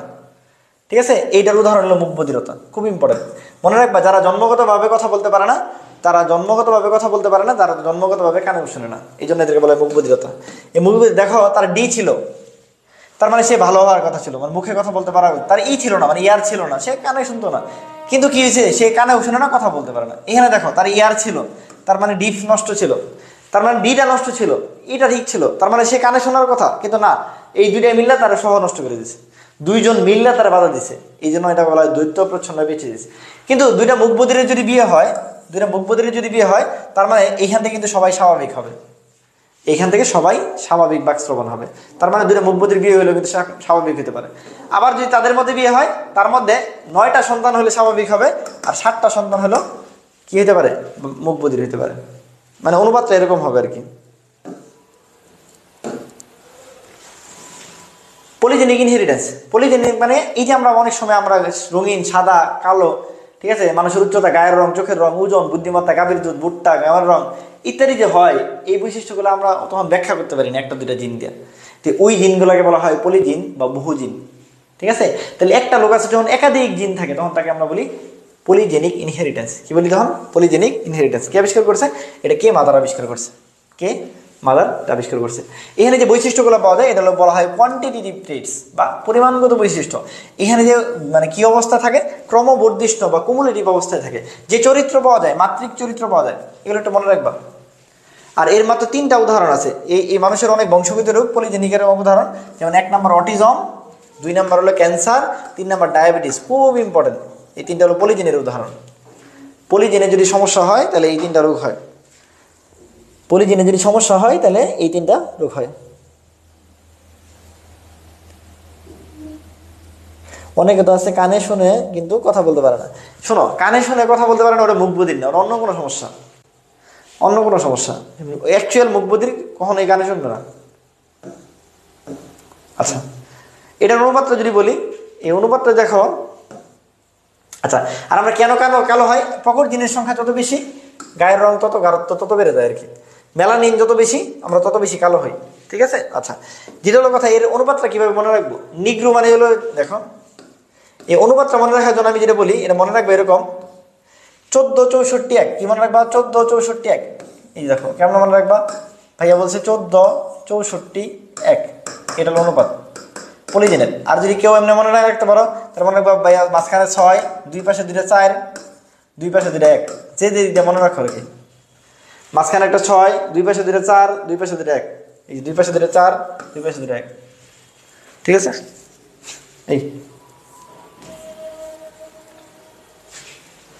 এইটা পার্থক্যটা থেকে গেলে দেখো, পার্থক্যটা থেকে এত বেশি ইম্পর্টেন্ট না।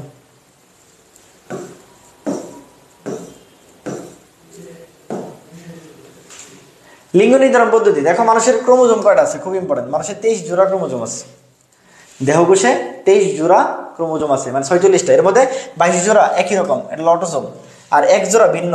ঠিক আছে, এটা হলো সেক্স ক্রোমোজোম বা হেটারো ক্রোমোজোম। সেক্স ক্রোমোজোম তোমরা জানো, এক্স যদি থাকে তাহলে মেয়ে, আর ওয়াই যদি থাকে তাহলে ছেলে। এগুলো খুব ছোটবেলায় পড়া, এক্স এক্স এক্স ওয়াই পদ্ধতি, এগুলো হলো উদাহরণগুলো পড়বা। একটা উদাহরণ আছে, মানুষ, ড্রোসোফিলা, গাজা, তেলাকোচা। ঠিক আছে, X0, যাদের ক্ষেত্রে ওয়াই থাকে না, তাদের ক্ষেত্রে ওয়াই বা থাকে না, যে ওটাকে বলা হয় শূন্য। তো এটা হলো ফরিং, ছারপোক আর ডিসোসেরা। ঠিক আছে, এখানে নিচে একটা উদ্ভিদের নাম আছে, যে ডিসোসেরা সিনোয়েটা, এটা মনে রেখো। আর এগুলো কিছু লেস ইম্পর্টেন্ট, একটু দেখে রেখো আর কি, লেস ইম্পর্টেন্ট, ঠিক আছে। জেড জেড জেড এন পদ্ধতি, জেড জেড জেড জিরো পদ্ধতি। সেক্স লিঙ্ক ডিসঅর্ডার, এটাই বলতেছিলাম যে যদি সেক্স ক্রোমোজোমে যদি সমস্যা হয় তাকে বলা হয় সেক্স লিঙ্ক ডিসঅর্ডার। আর জিনে যদি সমস্যা হয়, লিথাল জিন, ওগুলোকে বলছিলাম অটোজোম, ওটা সেক্স ক্রোমোজোম না, ওটা বাকি 44টাই সমস্যা, এই জন্য ওগুলো বলছিলাম দেহভিত্তিক বা অটোজোমাল। আর এটা সেক্স ক্রোমোজোম, এক্স আর ওয়াই এর সমস্যা। এই পর্যন্ত কয়টা পাওয়া গেছে? 60টা পাওয়া গেছে, এ পর্যন্ত 60টা পাওয়া গেছে, ঠিক আছে। এদেরকে বলা হয় সেক্স লিঙ্ক ডিসঅর্ডার। এখন এই এক্স লিঙ্ক যে সেক্স লিঙ্ক ডিসঅর্ডার, এর আছে 3টা। একটা আছে বর্ণান্ধতা, আর এটা আছে হিমোফিলিয়া, আর এটা আছে ডুশেনি মাসকুলার ডিস্ট্রফি বা ইংলিশে বলে ডিএমডি। এখন এরা কিন্তু প্রত্যেকেই, হিমোফিলিয়াটা ওই পাশেও ছিল, এই পাশেও ছিল। হিমোফিলিয়াটা কমন, থ্যালাসেমিয়া কিন্তু কমন না। থ্যালাসেমিয়া ওইখানেই ছিল, এখানে নাই, শুধু হিমোফিলিয়াটা কমন, এটা মনে রাখবা। আর এরা যে 3জন আছে, এরা 3জনই কিরকম? এরা 3জনেই এক্স লিঙ্কড রিসেসিভ, মানে এরা 3জনেই প্রচ্ছন্ন। এরা 3জনেই কিরকম? প্রচ্ছন্ন। কাদের বেশি হয়? ছেলেদের বেশি হয়। কাদের বেশি হয়? ছেলেদের। কোন অবস্থায় বেশি হয়? শিশু অবস্থায় বেশি হয়, শেষ। কাদের বেশি হয়? ছেলেদের। কোন অবস্থায় বেশি হয়? শিশুদের, ঠিক আছে।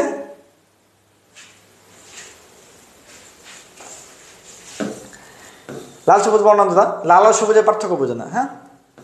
বর্ণান্ধ পুরুষ মানে কি? দেখো এই যে এক্সটা নষ্ট, এই ওয়াই ক্রোমোজোমে কখনো সমস্যা থাকে না, কারণ তুমি বলেই দিছো এটা এক্স ক্রোমোজোমের সমস্যা। আর নারীরা বাহক হয়, তাহলে মনে রাখবা কাদের বেশি হয়? ছেলেদের বেশি হয়। কোন অবস্থায় বেশি হয়? শিশু অবস্থায় বেশি হয়। মেয়েদের কম হয়। মেয়েরা বাহক হয়। মেয়েরা কিরকম হয়? মেয়েরা বাহক হইতে পারে, ছেলেরা বাহক হয় না। ছেলেরা বাহক হয় না, ছেলেরা কখনো বাহক হয় না, মেয়েরা বাহক হতে পারে, ঠিক আছে। ছেলেদের বেশি হয়, ঠিক আছে, শিশু অবস্থায় বেশি হয়, মেয়েদের কম হয়, এটা তো মনে রাখবো। ওকে, এ দেখো কন্যার ক্ষেত্রে, কন্যারা বাহক, বাহকরা কিন্তু স্বাভাবিক বা স্বাভাবিক, কিন্তু বাইরে থেকে দেখলে তোমার স্বাভাবিক, কিন্তু ভিতরে বহন করে নিয়ে যাচ্ছে, ঠিক আছে। তাহলে এদের পরের অনুপাতে কিরকম হবে? মুখস্থ করার কিছু নাই, তুমি বুঝো, যদি দেখো, তুমি যদি বুঝো, তোমার মুখস্থ করার কিছু নাই। এটা সূত্র কি? প্রথম সূত্র। তাহলে প্রথম সূত্র মানে কি ভাইয়া? অনুপাত কত? 3:1। তার মানে ভাইয়া বর্ণান্ধ কটা হবে? বুঝো আর না বুঝো, বর্ণান্ধ হবে একটা, আর বাকি 3টা কি হবে? স্বাভাবিক। এটা তাহলে 3টা স্বাভাবিক, একটা বর্ণান্ধ। কিন্তু তোমার ছেলে কটা বলো তো? ছেলে তোমার কিন্তু 2টা। 2 ছেলের মধ্যে বর্ণান্ধ কটা? 1 ছেলে। 2টা ছেলের মধ্যে বর্ণান্ধ হলো 1 ছেলে, আর ভালো হলো 1 ছেলে। তাহলে তোমাকে যদি বলা হয় সন্তানের মধ্যে বর্ণান্ধ, তার মানে একটা বর্ণান্ধ, ঠিক আছে। তাহলে সন্তান কয়টা ছিল? সন্তানও ছিল 4টা, এর মধ্যে বর্ণান্ধ হলো একটা, তার মানে 25%। কিন্তু যদি ছেলে বলে বা পুত্র বলে, পুত্রের মধ্যে কি? পুত্র ছিল হলো তোমার 2টা, এর মধ্যে বর্ণান্ধ হলো একটা, তার মানে 50%। এটা পার্সেন্টেজটা বুঝছো কিনা বলো? সন্তান বললে 25%, ছেলে বা পুত্র বললে 50%, কারণ পুত্র 2টা, একটা বর্ণান্ধ। এইটু ক্লিয়ার কিনা বলো?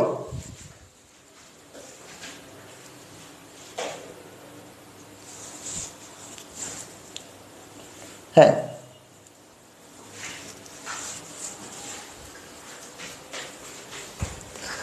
এটা ক্লিয়ার কিনা? আর যুক্তরাষ্ট্রে দাও, ছেলেদের হয় 8%, মেয়েদের হয় 0.5%। এই একটা টেস্ট আছে, নাও ইশিহারা কালার টেস্ট, এটা দেখবা, এনে কত লেখা আছে, এটা খুঁজে দেখবা বইয়ে, সবাই দেখবে এনে কত লেখা আছে, ঠিক আছে। যদি পড়তে পারো তাহলে তোমার বর্ণান্ধতা নাই, যদি থাকে তাহলে ঝামেলা। হিমোফিলিয়া, হিমোফিলিয়াতে দেখো, হিমোফিলিয়া হলো রক্ততঞ্জনজনিত সমস্যা। এই যে রক্ততঞ্জনের ইংলিশ নাম ক্লটিং টাইম, মানে ক্লটিং টাইম বেড়ে যায়, তাহলে এটাকে বলা হয় ক্লটিং ডিসঅর্ডার বা রক্ততঞ্জনজনিত সমস্যা, ঠিক আছে। আচ্ছা, এটা কয় রকম? এর 2 রকম, একটা ক্লাসিক, একটা হলো খ্রিস্টমাস। ক্লাসিক মানে হিমোফিলিয়া এ, আর খ্রিস্টমাস মানে হিমোফিলিয়া বি। এই এ যেটা, এটা হলো 8 ফ্যাক্টরের জন্য হয়। কয় নম্বর ফ্যাক্টর? 8 নম্বর ফ্যাক্টরের জন্য।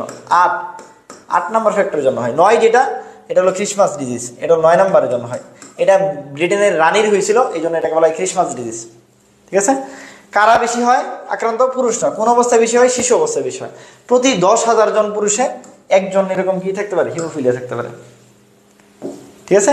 ওই যে 2টা রানীর হয়েছিল, ভিক্টোরিয়া রানী 4 কন্যা 2 কন্যা, এলিস আর বিয়াট্রিসের হিমোফিলিয়ার বাহক ছিল। আর মেডিক্লাস ছিল, নিয়ম একটাই। এনে বলো হিমোফিলিক পুত্র কয়টা হবে? ভাইয়া একটা হবে। আর বাকি স্বাভাবিক কয়টা? 3টা হবে। আর ছেলের মধ্যে ভাই 2টার মধ্যে একটা হবে। তার মানে তোমাকে যদি বলে পুত্র সন্তান, এই যে পুত্র সন্তান যদি বলে তাহলে 50%। পুত্র সন্তান বললে 50%, নর্মালি বললে 25%, শেষ। মানুষের কয়েকটা সেক্স লিঙ্ক ডিসঅর্ডার, এটা একদম ইনফিনিটি স্টার মুখস্থ করে ফেলবো একদম। লাল সবুজ বর্ণান্ততা, লাল আর সবুজের পার্থক্য বোঝে না। বাজারতে বলছে হলো, বউ বলছে লাল সবুজ, লাল শাড়ি কিনে আনতে, কিনে নিয়ে আসছে সবুজ শাড়ি, কইছে লাল গোলাপ কিনে আনতে, আনছে হলো অন্য গোলাপ, এরকম। হিমোফিলিয়া, হিমোফিলিয়া মানে রক্ত জমাট বাঁধতে পারে না, কাইটা গেছে আর জমাট বাঁধে না, সকাল হয়ে গেছে জমাট বাঁধতেছে না। মাসকুলার ডিস্ট্রফি, মাসেল মানে পেশি, পেশিতে সমস্যা। রাতকানা, রাতকানা মানে দিনে সে চোখে দেয় না, রাতকানা মানে দিনে যে চোখে দেয় না তাকে বলা হয় রাতকানা, নাকি উল্টা বলছি না? তাহলে রাতে যে চোখে দেয় না, না এখন এরকম পাওয়া যায় না কেন? কারণ ভিটামিন এর অভাব নাই, আগে ভিটামিন এর অভাব ছিল। ভিটামিন এ কই দিছে? Super rice. কে দিছে? Golden rice. কে আবিষ্কার করছে? ইঙ্গো পট্রিকাস। ঠিক আছে, এই জন্য এখন আর কেন না, রাতে কেনা হয় না আর কি। ওকে, আচ্ছা। ডায়াবেটিস ইনসিপিটাস, ডায়াবেটিস দুই রকম, একটা ডায়াবেটিস মেলাইটাস, যেটা আমরা সবার হয় ডায়াবেটিস, মানে রক্তে গ্লুকোজের পরিমাণ বেশি, আর একটা আছে ইনসিপিটাস। ইনসিপিটাস মানে প্রস্রাবের গ্লুকোজের পরিমাণ বেশি। ইনসিপিটাস মানেই মনে রাখবা প্রস্রাবে। পরীক্ষায় যদি তাহলে ডায়াবেটিস মেলাইটাস মানে ডিএম আসে তাহলে মানে ভুল, কিন্তু ডায়াবেটিস মেলাইটাস কিন্তু এটা সমস্যা না, ডায়াবেটিস ইনসিপিটাস প্রস্রাবেরটা সমস্যা। আর ফ্রেজাল এক্স সিনড্রোম মানে অটিজম নিয়ে সমস্যা।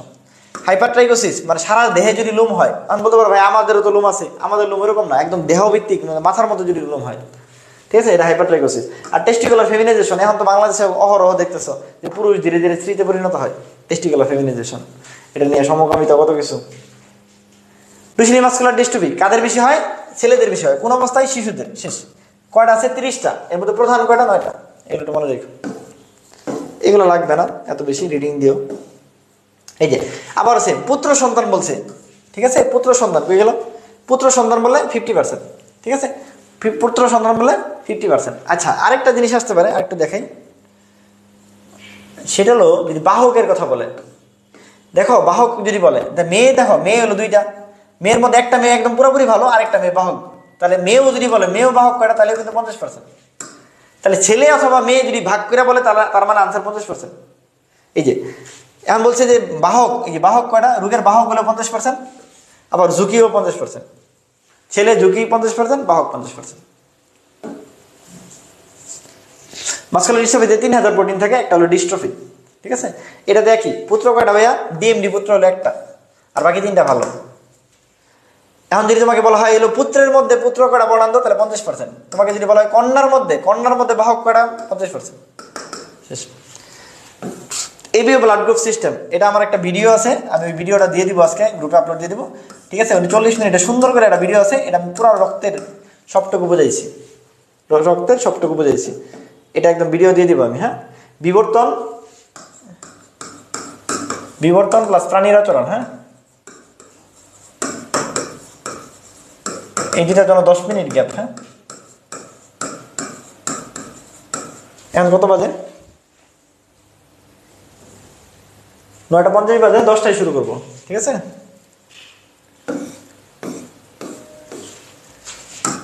10 মিনিট গ্যাপ আর কি। হ্যাঁ,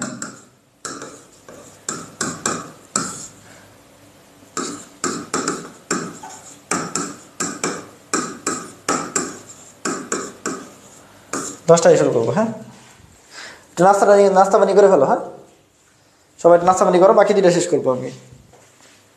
ওকে, হুম।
একটু এর মেনশন দিয়ে দেয় না একটু মানে সরি একটু আসতে লেটে গেছে 2 মিনিট 3 মিনিট খাইতেছিলাম একটু নাস্তা করলাম একটু লেটে গেছে কেন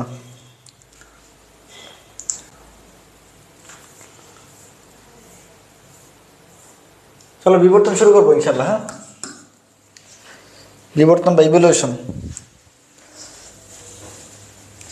ভাইয়া আছি হ্যাঁ একটু একটু মেনশন দিয়ে দাও না মিতু। হ্যাঁ বুঝতে পারছি, বাকি একটু মেনশন দিয়ে দাও।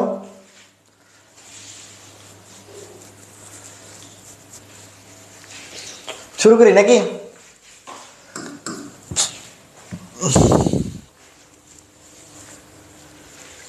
শুরু করি। হ্যাঁ মোহাম্মদ আশিকুদ্দিন পিকে, হ্যাঁ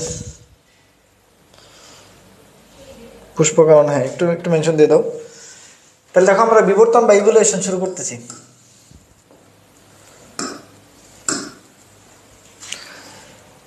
ওকে ওকে ওকে ওকে হ্যাঁ তাহলে দেখো বিবর্তন মানে কি আসলে? বিবর্তন মানে হলো খাপ খাওয়াই নেওয়া বা ওই জায়গার সাথে নিজেকে মানিয়ে নেওয়া, মানিয়ে নিতে নিতে এমন অবস্থা বানানো যাতে হলো যে আমি সব কিছুর সাথে ইয়ার মানে পরিবর্তন করে ফেললাম নিজেকে। যেমন খুব সহজ একটা ইভ্যালুয়েশন যদি বলি সেটা হলো জিরাফ। জিরাফ আফ্রিকা মহাদেশে থাকতো, জিরাফের গলা এত বেশি লম্বা ছিল না, কিন্তু জিরাফ ওই আফ্রিকা মহাদেশের গাছগুলো অনেক লম্বা লম্বা লম্বা ছিল এই গাছগুলো। তো এই লম্বা লম্বা গাছগুলো দেশে খাইতে খাইতে তার গলার লম্বা করতে করতে এমন লম্বা হয়ে গেছে, জিরাফের গলাটা গেছে লম্বা হয়ে গেছে। এটা একটা বিবর্তনের উদাহরণ, ঠিক আছে? ঠিক একইভাবে তোমাকে যদি বলি উট পাখি, এই উট পাখি না উঠতে উঠতে এখন তার পাখাই চলে গেছে। ঠিক একইভাবে উটের পেটের মধ্যে পানি রাখতে পারে উট, কয় মাসের জন্য পানি রাখতে পারে তোমরা শুনছো ছোটবেলা থেকে? 6 মাসের জন্য তার পানি রেখে দিতে পারে। মানে একবার একটা উটকে যদি তুমি পানি পান করাও যে 6 মাসের জন্য সে পানি রেখে দিতে পারে, কারণ আরব দেশে পানি কম পাওয়া যায়। ঠিক আছে, এই যে খাপ খাওয়া নিতেছে নিজের সাথে, আবার হলো নিজেকে পরিবর্তন করতেছে, এই জিনিসগুলোই বিবর্তন। মানে টোটাল হলো অভিযোজন বা বিবর্তন, মোটামুটি এগুলো কাছাকাছি জিনিস। ঠিক আছে, ওটা যদি অভিযোজন, বাট তারপর আমি বলবো এগুলো বিবর্তনের উদাহরণ হিসেবে আমরা বলতে পারি। ঠিক আছে, ওকে, হ্যাঁ গুড, ভেরি গুড। আচ্ছা, এই বিবর্তনের জনক হলো এম্পেডোক্লিস। বিবর্তন দেখো এই পূর্ব থেকে বিদ্যমান এমন সরল জীব, ঠিক আছে, ধীরগতিতে সার্বক্ষণিকভাবে ধীর পরিবর্তন আনা, এর মধ্যে নতুন যদি জীবে পরিণত হয় ওই জিনিসটাকে বলি আমরা বিবর্তন বা অভিব্যক্তি। ঠিক আছে, বিবর্তনটা আসছে ইংরেজি ইভলিউশন থেকে, ল্যাটিন শব্দ ইভুলেরি থেকে, যার অর্থ বিকশিত হওয়া বা ধীরে ধীরে উন্মুক্ত হওয়া। এটা জনক হলো বিজ্ঞানী এম্পেডোক্লিস। এম্পেডোক্লিস উনি হলো সর্বপ্রথম বিবর্তনের জনক হিসেবে ধারণা দিচ্ছে। আর বাকি কিছু লাগবে না। বিবর্তনের ধাপ সমূহ আসো, ধাপ 3টা। একটা হলো মাইক্রো পরিবর্তন, মানে খুবই নগণ্য পরিবর্তন হয়েছে, এটা হলো মাইক্রো পরিবর্তন, যদি পরিব্যক্তি হয়, মিউটেশন হয়, প্রকরণ হয় ইত্যাদি। আর হলো ম্যাক্রো পরিবর্তন, এর চেয়ে একটু বড় হয়েছে, শুধু উপপ্রজাতি চেঞ্জ হয়েছে। আমরা পড়ছি না গণপ্রজাতি ও মুক্তমুখ, এই সেই লাস্টে যে গণ আর প্রজাতি আছে এগুলোতে চেঞ্জ হয় নাই, এই প্রজাতির যে উপপ্রজাতি আছে ওই উপপ্রজাতিতে চেঞ্জ হয়েছে, শুধু উপপ্রজাতিতে চেঞ্জ হয়েছে। তো এই জন্য এটাকে বলা হয় ম্যাক্রো পরিবর্তন। আর আরেকটা ছিল কি মেগা পরিবর্তন, মানে পরে পুরা সময় ধরে বৃহৎ পরিসরে গণপ্রজাতি সহ সবকিছু চেঞ্জ হয়ে গেছে, গোত্র বর্গ শ্রেণী সব চেঞ্জ হয়ে গেছে। এটাকে বলা হলো মেগা পরিবর্তন বা মেগা বিবর্তন, মেগা পরিবর্তন বা মেগা বিবর্তন। ঠিক আছে, এটা ক্লিয়ার? ওকে। তারপর বিবর্তনের ধরন, বিবর্তন 2 রকম হইতে পারে, একটা অভিসারী, একটা অপসারী, একটা সমান্তরাল, মানে 3 রকম হইতে পারে। অভিসারী মানে মিলন হচ্ছে, অপসারী মানে দূরের দিকে চলে যাচ্ছে, আর সমান্তরাল মানে দুইজনের দিকে যাচ্ছে, আমি এই হাতে আমি এই হাতে, রেল লাইনের মতো সমান্তরাল যাচ্ছে। ঠিক আছে, এই বিবর্তনের মতবাদ সমূহ, সবচেয়ে বেশি যে মতবাদটা সবচেয়ে বেশি ইম্পর্টেন্ট যে 2টা মতবাদ, সেটা হলো কি ল্যামার্কের মতবাদ, ডারউইন মতবাদ। এই ল্যামার্কিজম বা ল্যামার্কের মতবাদ হলো অর্জিত বৈশিষ্ট্যের উত্তর দিকের মতবাদ। এটাকে ইংলিশে বলে theory of inheritance of acquired. ঠিক আছে, প্রাকৃতিক নির্বাচন মতবাদ, ন্যাচারাল সিলেকশন, সরি। আর কি আছে এছাড়া? আবার 3টা আছে। নিউ ডারউইনিজম, নিউ ডারউইনিজম মানে আধুনিক ডারউইনের তত্ত্ব। আর অগাস্ট বাইজম্যান করছে, বাইজম্যানের বর্গার্য আছে, এটা জার্ম প্লাজম মতবাদ দিছে। আর হুদ ব্রিস ওরা একটা মতবাদ আছে, মিউটেশন মতবাদ বা পরিব্যক্তির মতবাদ। এটা জাস্ট মত মনে রাখবা। তবে প্রধান মতবাদ কটা, এটা পরীক্ষা আসলে আনসার কিন্তু 2টা, তখন ল্যামার্ক আর ডারউইন, আর কেউ নাই। ল্যামার্ক আর কি ডারউইন। ল্যামার্কিজম, ল্যামার্কিজমের মধ্যে হলো ওনার নামটা দেখো কত বড়, জা ব্যাপটিস্ট পিয়েরে অ্যান্টোনি দে মনেট শেফারে দে ল্যামার্ক। ঠিক আছে, তাহলে কি বলছে? জা ব্যাপটিস্ট পিয়েরে অ্যান্টোনি দে মনেট শেফারে দে ল্যামার্ক। ঠিক আছে, আমার এক ভাই ছিল খান মোহাম্মদ, দিলিশ মাম, আন্নাফ, এরকম মানুষ অনেক বড় বড় নাম রাখে। ঠিক আছে, এটা রাখতেই পারে, এক একজনের এক এক রকম। তোমার যদি ছেলে মেয়ে হয়, তোমার যদি মনে হয় যে আমি এরকম ল্যামার্কের মতো এত বড় নাম রাখবো, রাখতে পারো, তাহলে অনেক বড় বিজ্ঞানী হবে। ঠিক আছে, দুষ্টামি করছি। আচ্ছা, তিনি বায়োলজি শব্দের প্রবর্তক, তিনি কিন্তু বায়োলজি শব্দের প্রবর্তক, নট জীববিজ্ঞান মানে কি বলে মানে প্রাণীবিজ্ঞানের প্রবর্তক বা উদ্ভিদ বিজ্ঞানের প্রবর্তক। আমরা জানি প্রাণীবিজ্ঞানের প্রবর্তক হলো এরিস্টটল, উদ্ভিদ বিজ্ঞানের প্রবর্তক হলো হলো থিওফ্রাস্টাস, ঠিক আছে। আর বায়োলজি শব্দের জনক হলো, বায়োলজি শব্দের প্রবর্তক হলো বিজ্ঞানী ল্যামার্ক। শব্দ, বায়োলজি যে শব্দটা, এটা প্রবর্তক ল্যামার্ক, আর বাকি সব কিন্তু এরিস্টটল, ঠিক আছে। আর প্রাণী জগতে মেরুদণ্ডী আর অমেরুদণ্ডী এই দুই ভাগে ভাগ করছে হলো উনি, ঠিক আছে। আর ওনার যে মতবাদ, তাহলে অর্জিত বৈশিষ্ট্যের উত্তরাধিকার মতবাদ। তার একটা বই ছিল ফিলোসফি গ্রন্থের রচয়িতা উনি, এটা 2014-17 সেশনে মেডিকেল আসছিল। ফিলোসফি গ্রন্থের রচয়িতা উনি। ল্যামার্কের সূত্রসমূহ, অনেকেই ভাবে ল্যামার্কের সূত্র মনে হয় ল্যামার্ক দিছে, না, ল্যামার্কের সূত্র দিছে বিজ্ঞানী ডটসন। ল্যামার্কের সূত্র দিছে বিজ্ঞানী ডটসন। 4টা সূত্র আছে, কয়টা? 4টা সূত্র আছে। 1 নম্বর বৃদ্ধি সূত্র, প্রথম সূত্র বৃদ্ধি। দ্বিতীয় সূত্রের নাম হলো কি পরিবেশগত প্রভাব। তৃতীয় সূত্রের নাম ব্যবহার অব্যবহার। চতুর্থ সূত্রের নাম অর্জিত বৈশিষ্ট্যের উত্তরাধিকার। শেষ, এতটুকু পড়বা। আর বাকিগুলো ব্যাখ্যা কিছু পড়ার দরকার নেই, রিডিং দিবা। এই যে জিরাফ, একটু আগে যেটা বলতেছিলাম যে গলা লম্বা করতে করতে করতে করতে দেখা এতটুকু লম্বা হয়ে গেছে, ঠিক আছে। এগুলো লাগবে না, ত্রুটি সময় লাগবে না, এগুলো আসার সম্ভাবনা খুবই কম, ঠিক আছে। ডারউইনের জন্মাশয়, ডারউইন মানে কি প্রাকৃতিক নির্বাচন মতবাদ, ঠিক আছে। থিওরি অফ ন্যাচারাল সিলেকশন, ওনার একটা বই আছে origin of species by means of natural selection. এই যে ন্যাচারাল সিলেকশন থাকলে মনে রাখবে ডারউইন, ঠিক আছে। সবচেয়ে পাগলা বিজ্ঞানী ছিল ডারউইন, বাকি সবার আর কি যত উদ্ভট টাইপের কথাবার্তা আছে সব কিছু না, আমার পার্সোনালি এত বেশি পছন্দ না আর কি। আচ্ছা, ডারউইন মতবাদের মধ্যে কি আছে? ডারউইনের 3টা ঘটনা প্রবাহ আছে, এগুলো একটা রিডিং দিবা। এই ঘটনা প্রবাহের সিদ্ধান্তগুলো ইম্পর্টেন্ট। সিদ্ধান্তগুলো হলো পৃথিবীতে চলছে এই জীবন সংগ্রামের মধ্যে, তুমি আমি সবাই সংগ্রাম করতেছি। এই জীবন সংগ্রামে তারই জয় হয় যে যোগ্য, তোমার আমার যোগ্যতার অনুসারে তোমার আমার জয়, ঠিক আছে। আর এর মাধ্যমে আসে নতুন প্রজাতি, এর মাধ্যমে আসে কি নতুন প্রজাতি, বুঝতে পারছো? এর মাধ্যমে আসে কি নতুন প্রজাতি, ক্লিয়ার? এগুলো এত বেশি দরকার নাই, অন্তঃপ্রজাতি দরকার নেই।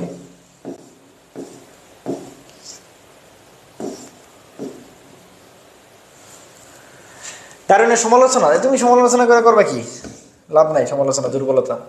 নব্য ডারউইনে আসো। নব্য ডারউইনের মধ্যে ইম্পর্টেন্ট হলো নিউ ডারউইনিজম। এটা হলো আবিষ্কার করছে বা ব্যাখ্যা দিয়েছিল বিজ্ঞানী বাইজম্যান, ঠিক আছে। বাইজম্যান যে মতবাদটা দিয়েছে, বাইজের মধ্যে ভূর্কজ্য আছে, ওনার যে মতবাদ এটার নাম জার্ম প্লাজম সোমাটোপ্লাজম মতবাদ। কি প্লাজম? জার্ম প্লাজম আর সোমাটোপ্লাজম। মনে রাখবা, জার্ম প্লাজমের মধ্যে ভূর্কজ্য আছে, এটা হলো জননকোষ। আর সোমাটোপ্লাজমের মধ্যে ভূর্কজ্য নাই, এটা হলো দেহকোষ।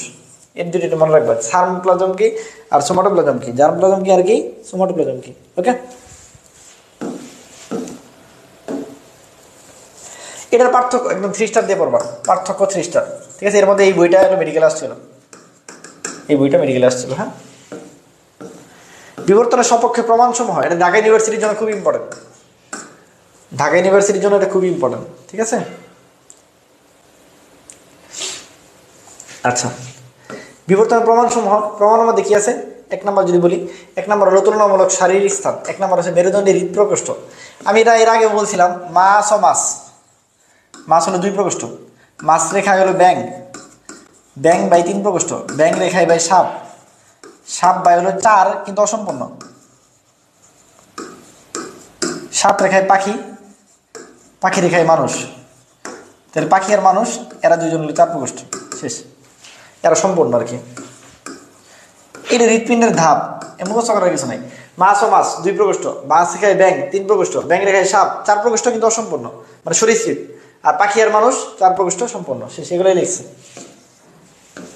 তার মাছের 2 প্রকোষ্ঠ, উভচর মানে হলো ব্যাং 3 প্রকোষ্ঠ, ঠিক আছে। সরীসৃপ মানে সাপ, তার মানে হলো 4 প্রকোষ্ঠ কিন্তু অসম্পূর্ণ, ঠিক আছে। আর পাখি আর স্তন্যপায়ী মানে পাখি আর মানুষ, মানুষ হলো সম্পূর্ণ 4 প্রকোষ্ঠ। এই মেরুদণ্ডী প্রাণী মস্তিষ্ক, মস্তিষ্কতে সেরে বেলাম থাকে, সেরে ব্রাম থাকে, এগুলো সব জানো তোমরা, হ্যাঁ। সমসংস্থ অঙ্গ, সমবৃত্তি অঙ্গ খুব ইম্পর্টেন্ট। সমসংস্থ অঙ্গ মানে হোমোলোগাস আর হলো অ্যানালোগাস। আচ্ছা, সমসংস্থের মূল বেসিক কি?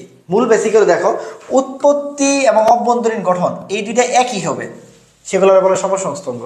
বুঝবা কেমনে? যেমন পাখির ডানা, বাদুরের ডানা, তিমি, ফ্লিপার, দাঁড়, ঘোড়ার, বিড়ালের অগ্রপাত, মানুষের হাত, এগুলো, ঠিক আছে। ধরো এই যে হিউমেরাস, হিউমেরাস, আলনা, রেডিয়াস, কার্পাল, মেটাকার্পাল, ফ্যালাঞ্জেস সবগুলো মিলে আবার হাত, সবই একখান থেকে উৎপন্ন হয়েছে, উৎপত্তি গঠন সবই এক।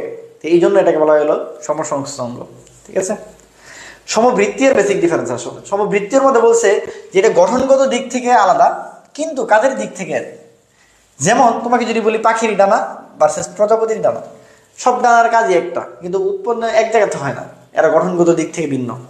এরকম জিনিসগুলোকে বলি আমরা সমবৃত্তি অঙ্গ। তারপর চলে আসে মোস্ট ইম্পর্টেন্ট আরেকটা জিনিস, সেটা হলো নিষ্ক্রিয় অঙ্গ। এদেরকে ইংলিশে বলা হয় ভেস্টিজিয়াল অর্গান। ইংলিশে বলা হয় ভেস্টিজিয়াল অর্গান। একদম লাস্ট ইয়ারে মেডিকেল কোশ্চেন আসছে এখান থেকে, লাস্ট ইয়ারে মেডিকেল কোশ্চেন আসছে। নামগুলো মুখস্থ করবা, লোম, উপপল্লব মানে নিকটিটিং মেমব্রেন, ইংলিশটা পড়বা। আক্কেল দাঁত খুব ইম্পর্টেন্ট। ঠিক আছে, কানের পেশি, তার পুচ্ছাস্থি বা কক্কিক্স, অ্যাপেন্ডিক্স খুব ইম্পর্টেন্ট। এই অ্যাপেন্ডিক্স কোথায় থাকে? প্রচুর আসে, চিত্র খেয়াল করো, চিত্র দেখলে বুঝবা। এই যে অ্যাপেন্ডিক্স, এই যে অ্যাপেন্ডিক্স একটু বাইরে রয়েছে, কোথায় আছে? এই যে দেখো সিকাম, তাহলে সিকামের নিচে থাকে, সিকামের কোনায় থাকে। ঠিক আছে,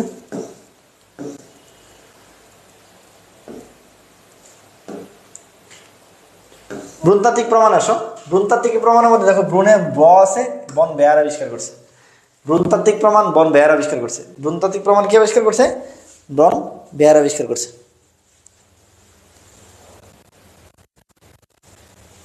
এক্সাম কেন পিছাবে? না না, এক্সাম পিছানোর সম্ভাবনা খুব কম। আমি তো দেখি না, কোনো রিজন শুনি নাই আমি এরকম কিছু। এক্সাম পিছানোর কিছু তো শুনলাম না।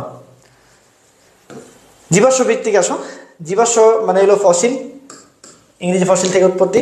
ঠিক আছে, এটা প্যালিওন্টোলজি বা জীবাশ্মবিদ্যা, প্যালিওন্টোলজি বা জীবাশ্মবিদ্যা। এটা হলো দেখো, এই যে কয়েকটা এগুলো কি আছে, এরাতে ভাগ করা হয়। এরাগুলাকে আবার হলো পিরিয়ডে ভাগ করা হয়, মানে 5টা ভাগে ভাগ করা হয়। এটা দেখো একটু, পিরিয়ডগুলাকে ইপুকে ভাগ করা হয়। ঠিক আছে, এটা অনেক সময় আসে, কয়টা ভাগে ভাগ করা হয়? 5টা ভাগে ভাগ করা হয়। ঠিক আছে, ঘোড়ার বিবর্তনের ধারা, এটা মুখস্থ করা সম্ভব না সবগুলা, খালি মনে রাখবা ইও হিপ্পাস, এটা দিয়ে শুরু, আর লাস্টে দেখো, লাস্টে হলো প্লেসি হিপ্পাস। তাহলে মনে রাখবা শুরু হয়েছে ইও হিপ্পাস দ্বারা, শেষ হয়েছে হলো প্লেসি হিপ্পাস দ্বারা, এরপরে আধুনিক ঘোড়ার নামই কস। এই 3টা সবচেয়ে বেশি ইম্পর্টেন্ট। বাকি যদি মাঝখানে আছে দেখো, এটা হলো ছোট, ছোটোর পরে একটু বড়, আর এটার পরে হলো মেজু। মেজু হয়েছে পরে হলো বিয়ে করছে মেরি, মেরির পরে হলো বাচ্চা হয়েছে প্লিও, প্লিওর পরে বড় হয়েছে প্লেসি। এই কি বলছি দেখো, ইও মানে ছোট, একদম ছোট বাচ্চা, ইও হিপ্পাস। ইওর পরে একটু বড় হয়েছে অরো, অরোর পরে মেজু, মেজুর পরে মেরি মানে বিয়ে করছে, বিয়ের পরে বাচ্চা হয়েছে প্লিও, প্লিওর পরে বড় হয়েছে প্লেসি। ঠিক আছে, প্লেস করছে, পরে হিপ্পাস, শেষ। বলো কি বলছি? ছোট বাচ্চা নাম কি? ইও। ছোট বাচ্চা নাম কি? ইও। ইওর পরে হয়েছে বড় অরো, অরোর পরে হয়েছে মেজু ভাই, মানে আমি তোমার মাহমুদ ভাইয়ের মেজু ভাই ডাকি। আচ্ছা পোলামান, তোরা কালকে ঝগড়া বাজাইছস, কে বড় ভাই? দিয়ে বলতো কে বড় ভাই?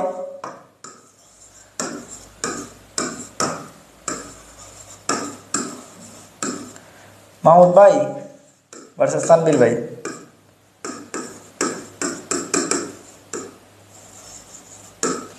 বল কে বড়, মাহমুদ ভাই না তানবীর ভাই?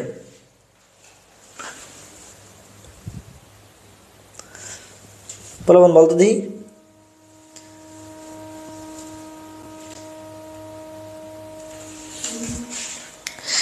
কে বড় ভাই, মাহমুদ ভাই না তানবীর ভাই?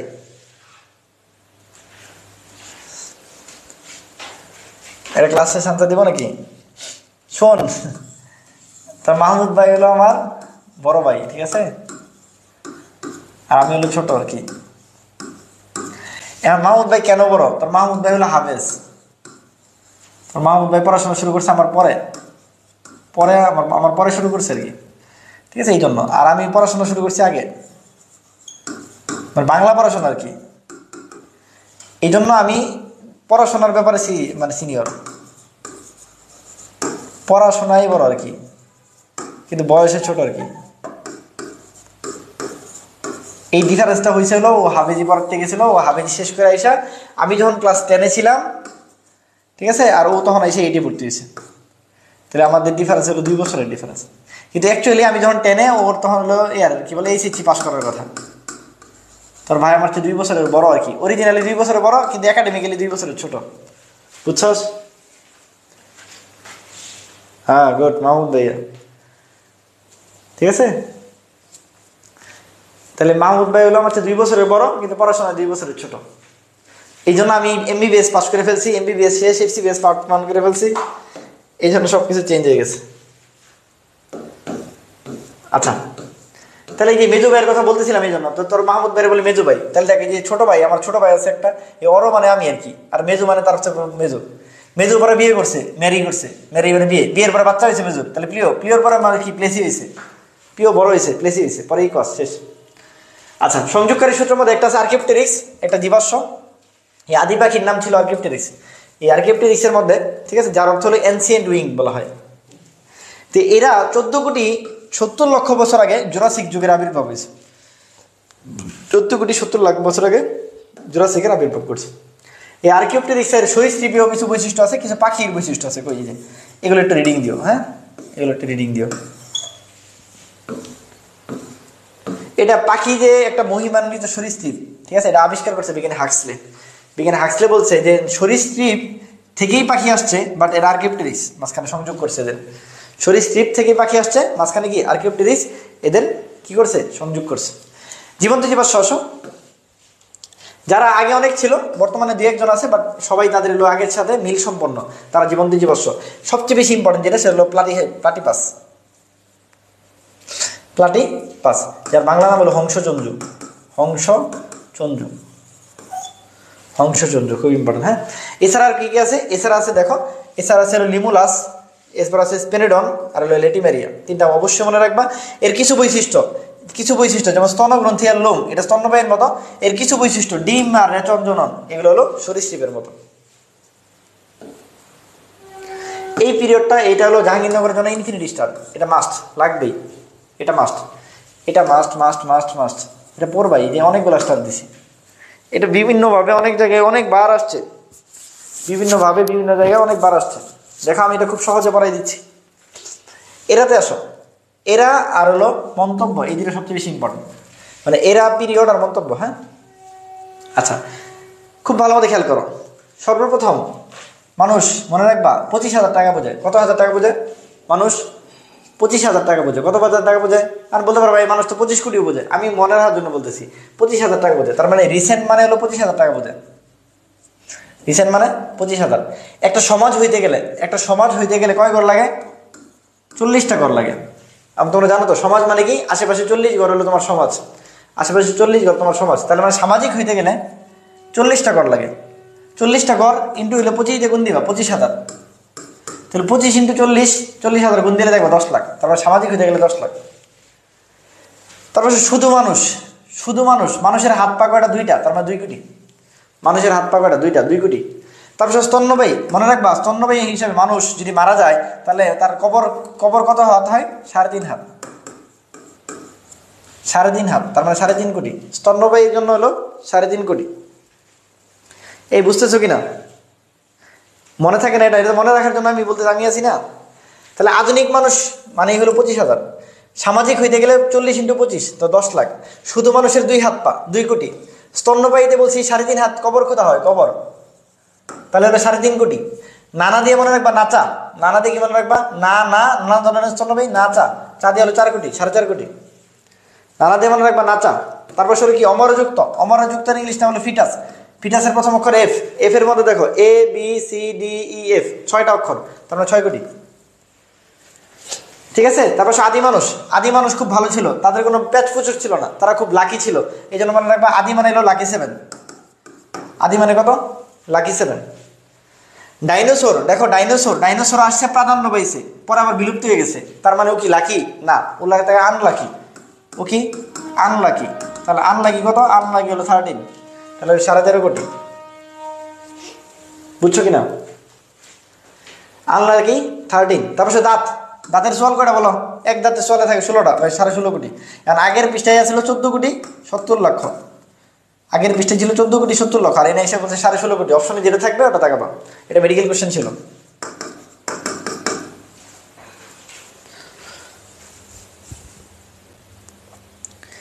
এইটুকু পর্যন্ত ক্লিয়ার কিনা? সাবাস। তারপর হলো কি? সরীসৃপ হলো কি? সেম থাকে, ঠিক আছে। কত? সদৃশ মানে কি? সেম, তার মানে 22 কোটি, 2 থাকে। বুঝছো? আচ্ছা, পতঙ্গের ক্ষেত্রে মনে রাখবো, বর্তমান পতঙ্গ পৌঁছে গেছে প্রায় 25 কোটি। 24 নানা মনে রেখে 25 কোটি মনে রাখবা, বুঝছো? এই আর বাকিগুলো আপাতত লাগে না, অত দরকার নেই, শেষে চলে আসো। মাছ যদি পাও, মাছ মনে রাখবা, একটা মাছ খাইতে গেলে 50 টাকা লাগে, মাছ খাইতে গেলে কত লাগে? 50 টাকা লাগে, তাহলে মাছ বলে 50 কোটি। তারপর আদ্য প্রাণী, আদ্য প্রাণী মানে 250 কোটি, আদ্য, এই যে আদ্য 250, ঠিক আছে, আদ্য কি 250, তার 250 কোটি। আর কোনো জীবাশ্ম নাই 400 কোটি। এখন দেখো তোমাকে যদি খুব সহজে বলি, একবারে যদি বলি, দেখো আধুনিক মানুষ 25,000 টাকা বোঝে, সামাজিক মানুষ 40 × 25 10 লাখ টাকা বোঝে, শুধু মানুষ 2 হাত পা 2 কোটি, স্তন্যপায়ী মানে মানুষ মারা গেলে বা যে কোনো প্রাণী মারা গেলে 3.5 হাত কবর খুঁড়তে হয়, তাহলে 3.5 কোটি। নানা মানে নাচা 4.5 কোটি, না দিয়ে নানা আর চা দিয়ে 4 কোটি। অমরযুক্ত মানে অমর ইংলিশ নাম ফিটাস, ফিটাস মানে হলো 6 কোটি, মানে ABCDEF 6 কোটি, ঠিক আছে। তারপরে সে আদিম মানুষ, আদিম মানুষ ভালো ছিল, লাকি 7। ডাইনোসর প্রাধান্যভাবে বিলুপ্ত হয়েছে, মানে ভালো হয়ে খারাপ হয়ে গেছে, তার মানে আনলাকি, তার মানে আনলাকি 13। দাঁত মানে এগুলো দাঁতের চোয়ালে 16টা থাকে, 16টা থাকে, তাহলে 16 কোটি, ঠিক আছে। সদৃশ মানে একই রকম দেখতে, তাহলে মানে 22 কোটি। পতঙ্গতে 25 কোটি। মাছ খেলে আর ডাবল লাগে, মাছ খেলে ডাবল লাগে 50 কোটি। আর আদ্যতে 250 কোটি, আর জীবাশ্ম নাই 400 কোটি। শেষ। এই পড়াই ফেলছি বছর, আর এটা পড়াই ফেলছি, বলো পারবা কিনা? পিডিএফ দিয়ে দিবনি পিডিএফ। এই পোলাপান বুঝছিস কিনা? এখন আসো সিনোজয়িক যুগ আর মেসোজয়িক যুগ। দেখো সিনোজয়িকের মধ্যে দন্তস্ব আছে আর দন্তন্য আছে, এই জন্য মনে রাখবা। দেখো স্তন্যপায়ীর মধ্যে দন্তস্ব আছে আর দন্তন্য আছে, এই যে স্তন্যপায়ী। আর মেসোজয়িকের মধ্যে একটা শুধু দন্তস্ব আছে, এই জন্য মনে রাখবা সরীসৃপ একটা দন্তস্ব আছে। তার মানে মেসোজয়িকটা শুধু সরীসৃপ, আর সিনোজয়িকটা স্তন্যপায়ী। আর পেলিওজয়িক যেটা এটার মধ্যে উভচর আছে, মাছ আছে, সামুদ্রিক অপরিজন্য আছে, ঠিক আছে। আর প্রোটোজয়িক আর আর্কিওজয়িক। আর কি তোমাকে জিজ্ঞেস করছি আর কি আছে, তুমি বলছো আর কি নাই ভাই। তোমার জিজ্ঞেস করছি আর কি আছে, তুমি বলছো আর কি নাই, তার আর কি নাই। আর কি জয়িক মানে কিছু থাকে না। আর প্রোটো মানে আদি, এই জন্য এটা আদ্য প্রাণী। শেষ। যতটুকু বলছি এতটুকু যদি মনে রাখতে পারো, আমার মনে হয় এটা থেকে মোটামুটি প্রশ্ন আসলে পারবা। আর এর মধ্যে জুরাসিকটা ইম্পর্টেন্ট, একটু দেখো। আর কেউ বলে রিসেন্টটা মনে রাখতে, ঠিক আছে, রিসেন্টটা। আর প্লিওসিনটা মনে রাখতে, এটা একটু। আর যদি কেউ পারো তাহলে প্রথমগুলো একটু পিরিয়ডগুলো দেখতে পারো। যদি তোমার রিডিং দিতে ইচ্ছে করে একটু রিডিং দিও, এগুলো আর কিছু লাগবে না। এর মধ্যে একটাই আলফ্রেড রাসেল ওয়ালেস, উনি এগুলো কি 6টা ভৌগোলিক অঞ্চলে ভাগ করছিল। আর ওই অস্ট্রেলিয়াতে একটা কি পাওয়া যায়, মার্সুপিয়াল পাওয়া যায়, খুব ইম্পর্টেন্ট। মার্সুপিয়াল কোথায় পাওয়া যায়? প্রায়ই আছে এটা। মার্সুপিয়াল কোথায় পাওয়া যায়? অস্ট্রেলিয়াতে পাওয়া যায়। মার্সুপিয়াল কোথায় পাওয়া যায়, ঠিক আছে। এই আগের পৃষ্ঠায় এই যে ছকটা পড়াইছি, এই ছকটা আমি বললাম তো, আমি যে সুন্দর করে ছকটা পড়াইছি, এটা যদি তুমি এরপর না পারো তোমার ব্যর্থতা, ঠিক আছে। না পারলে তোমার ব্যর্থতা। এটা তো বলেই ফেললাম। তাহলে এই চ্যাপ্টার মোটামুটি আমাদের শেষ, ঠিক আছে। মার্সুপিয়ালটা মনে রাখবা, এটা অনেক ইম্পর্টেন্ট। তারপর প্রাণীর আচরণের পিডিএফ নাই, আমি বলবো বলি কয়েকটা টপিক একটু বলবো, কি কি পড়তে হবে। প্রাণীর আচরণের কথা হলো কি কি পড়তে হবে। হ্যাঁ ইনশাল্লাহ বাসায় একটু বললেই দেখবো মুখস্থ হয়ে গেছে। প্রাণীর আচরণের ইংলিশ না বলে ইথিওলজি, ঠিক আছে। প্রাণীর আচরণের পড়বা কি কি, আচরণের প্রকৃতি মকৃতি গেলে কিচ্ছু পড়ার দরকার নেই। এই চ্যাপ্টারটা তুমি পড়তে সময় জাস্ট খালি প্রিভিয়াস প্রশ্ন করবা,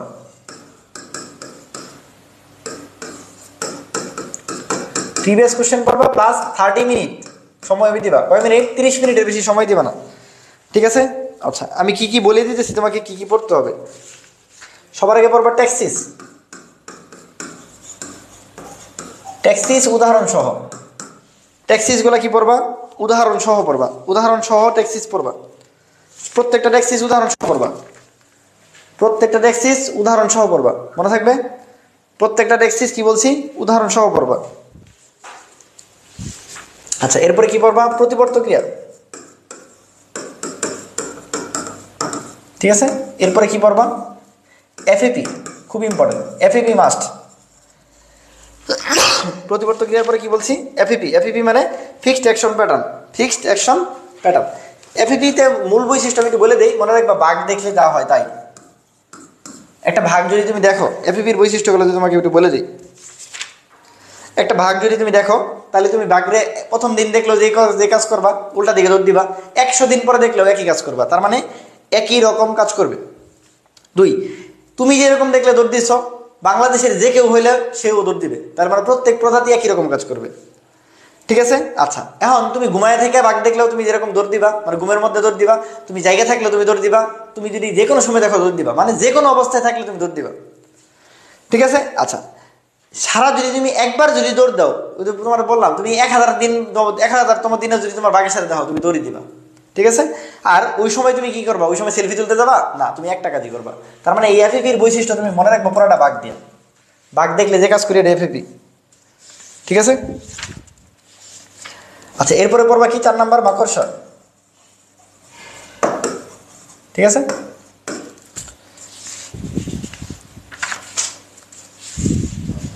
আর অপত্য যত্ন বলে একটু রিডিং দিবা। অপত্য যত্ন মানে হলো সন্তানের যত্ন, অপত্য যত্ন, হ্যাঁ সন্তানের যত্ন, এগুলো একটু রিডিং দিবা।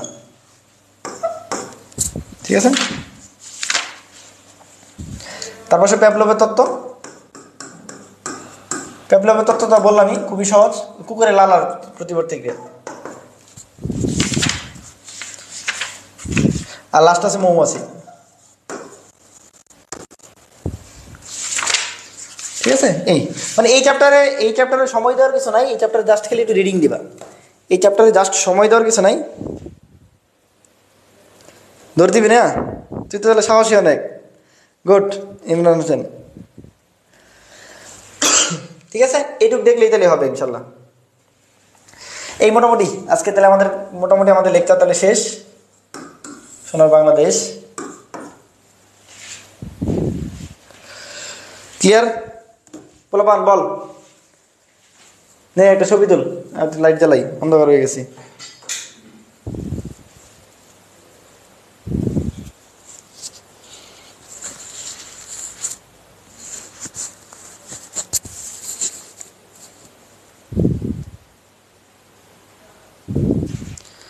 ঠিক আছে, নে ছবি তুল একটা।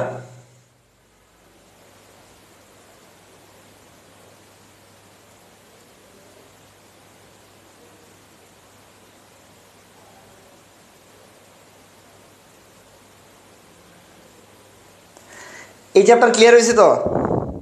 এই চ্যাপ্টার ক্লিয়ার হয়েছে?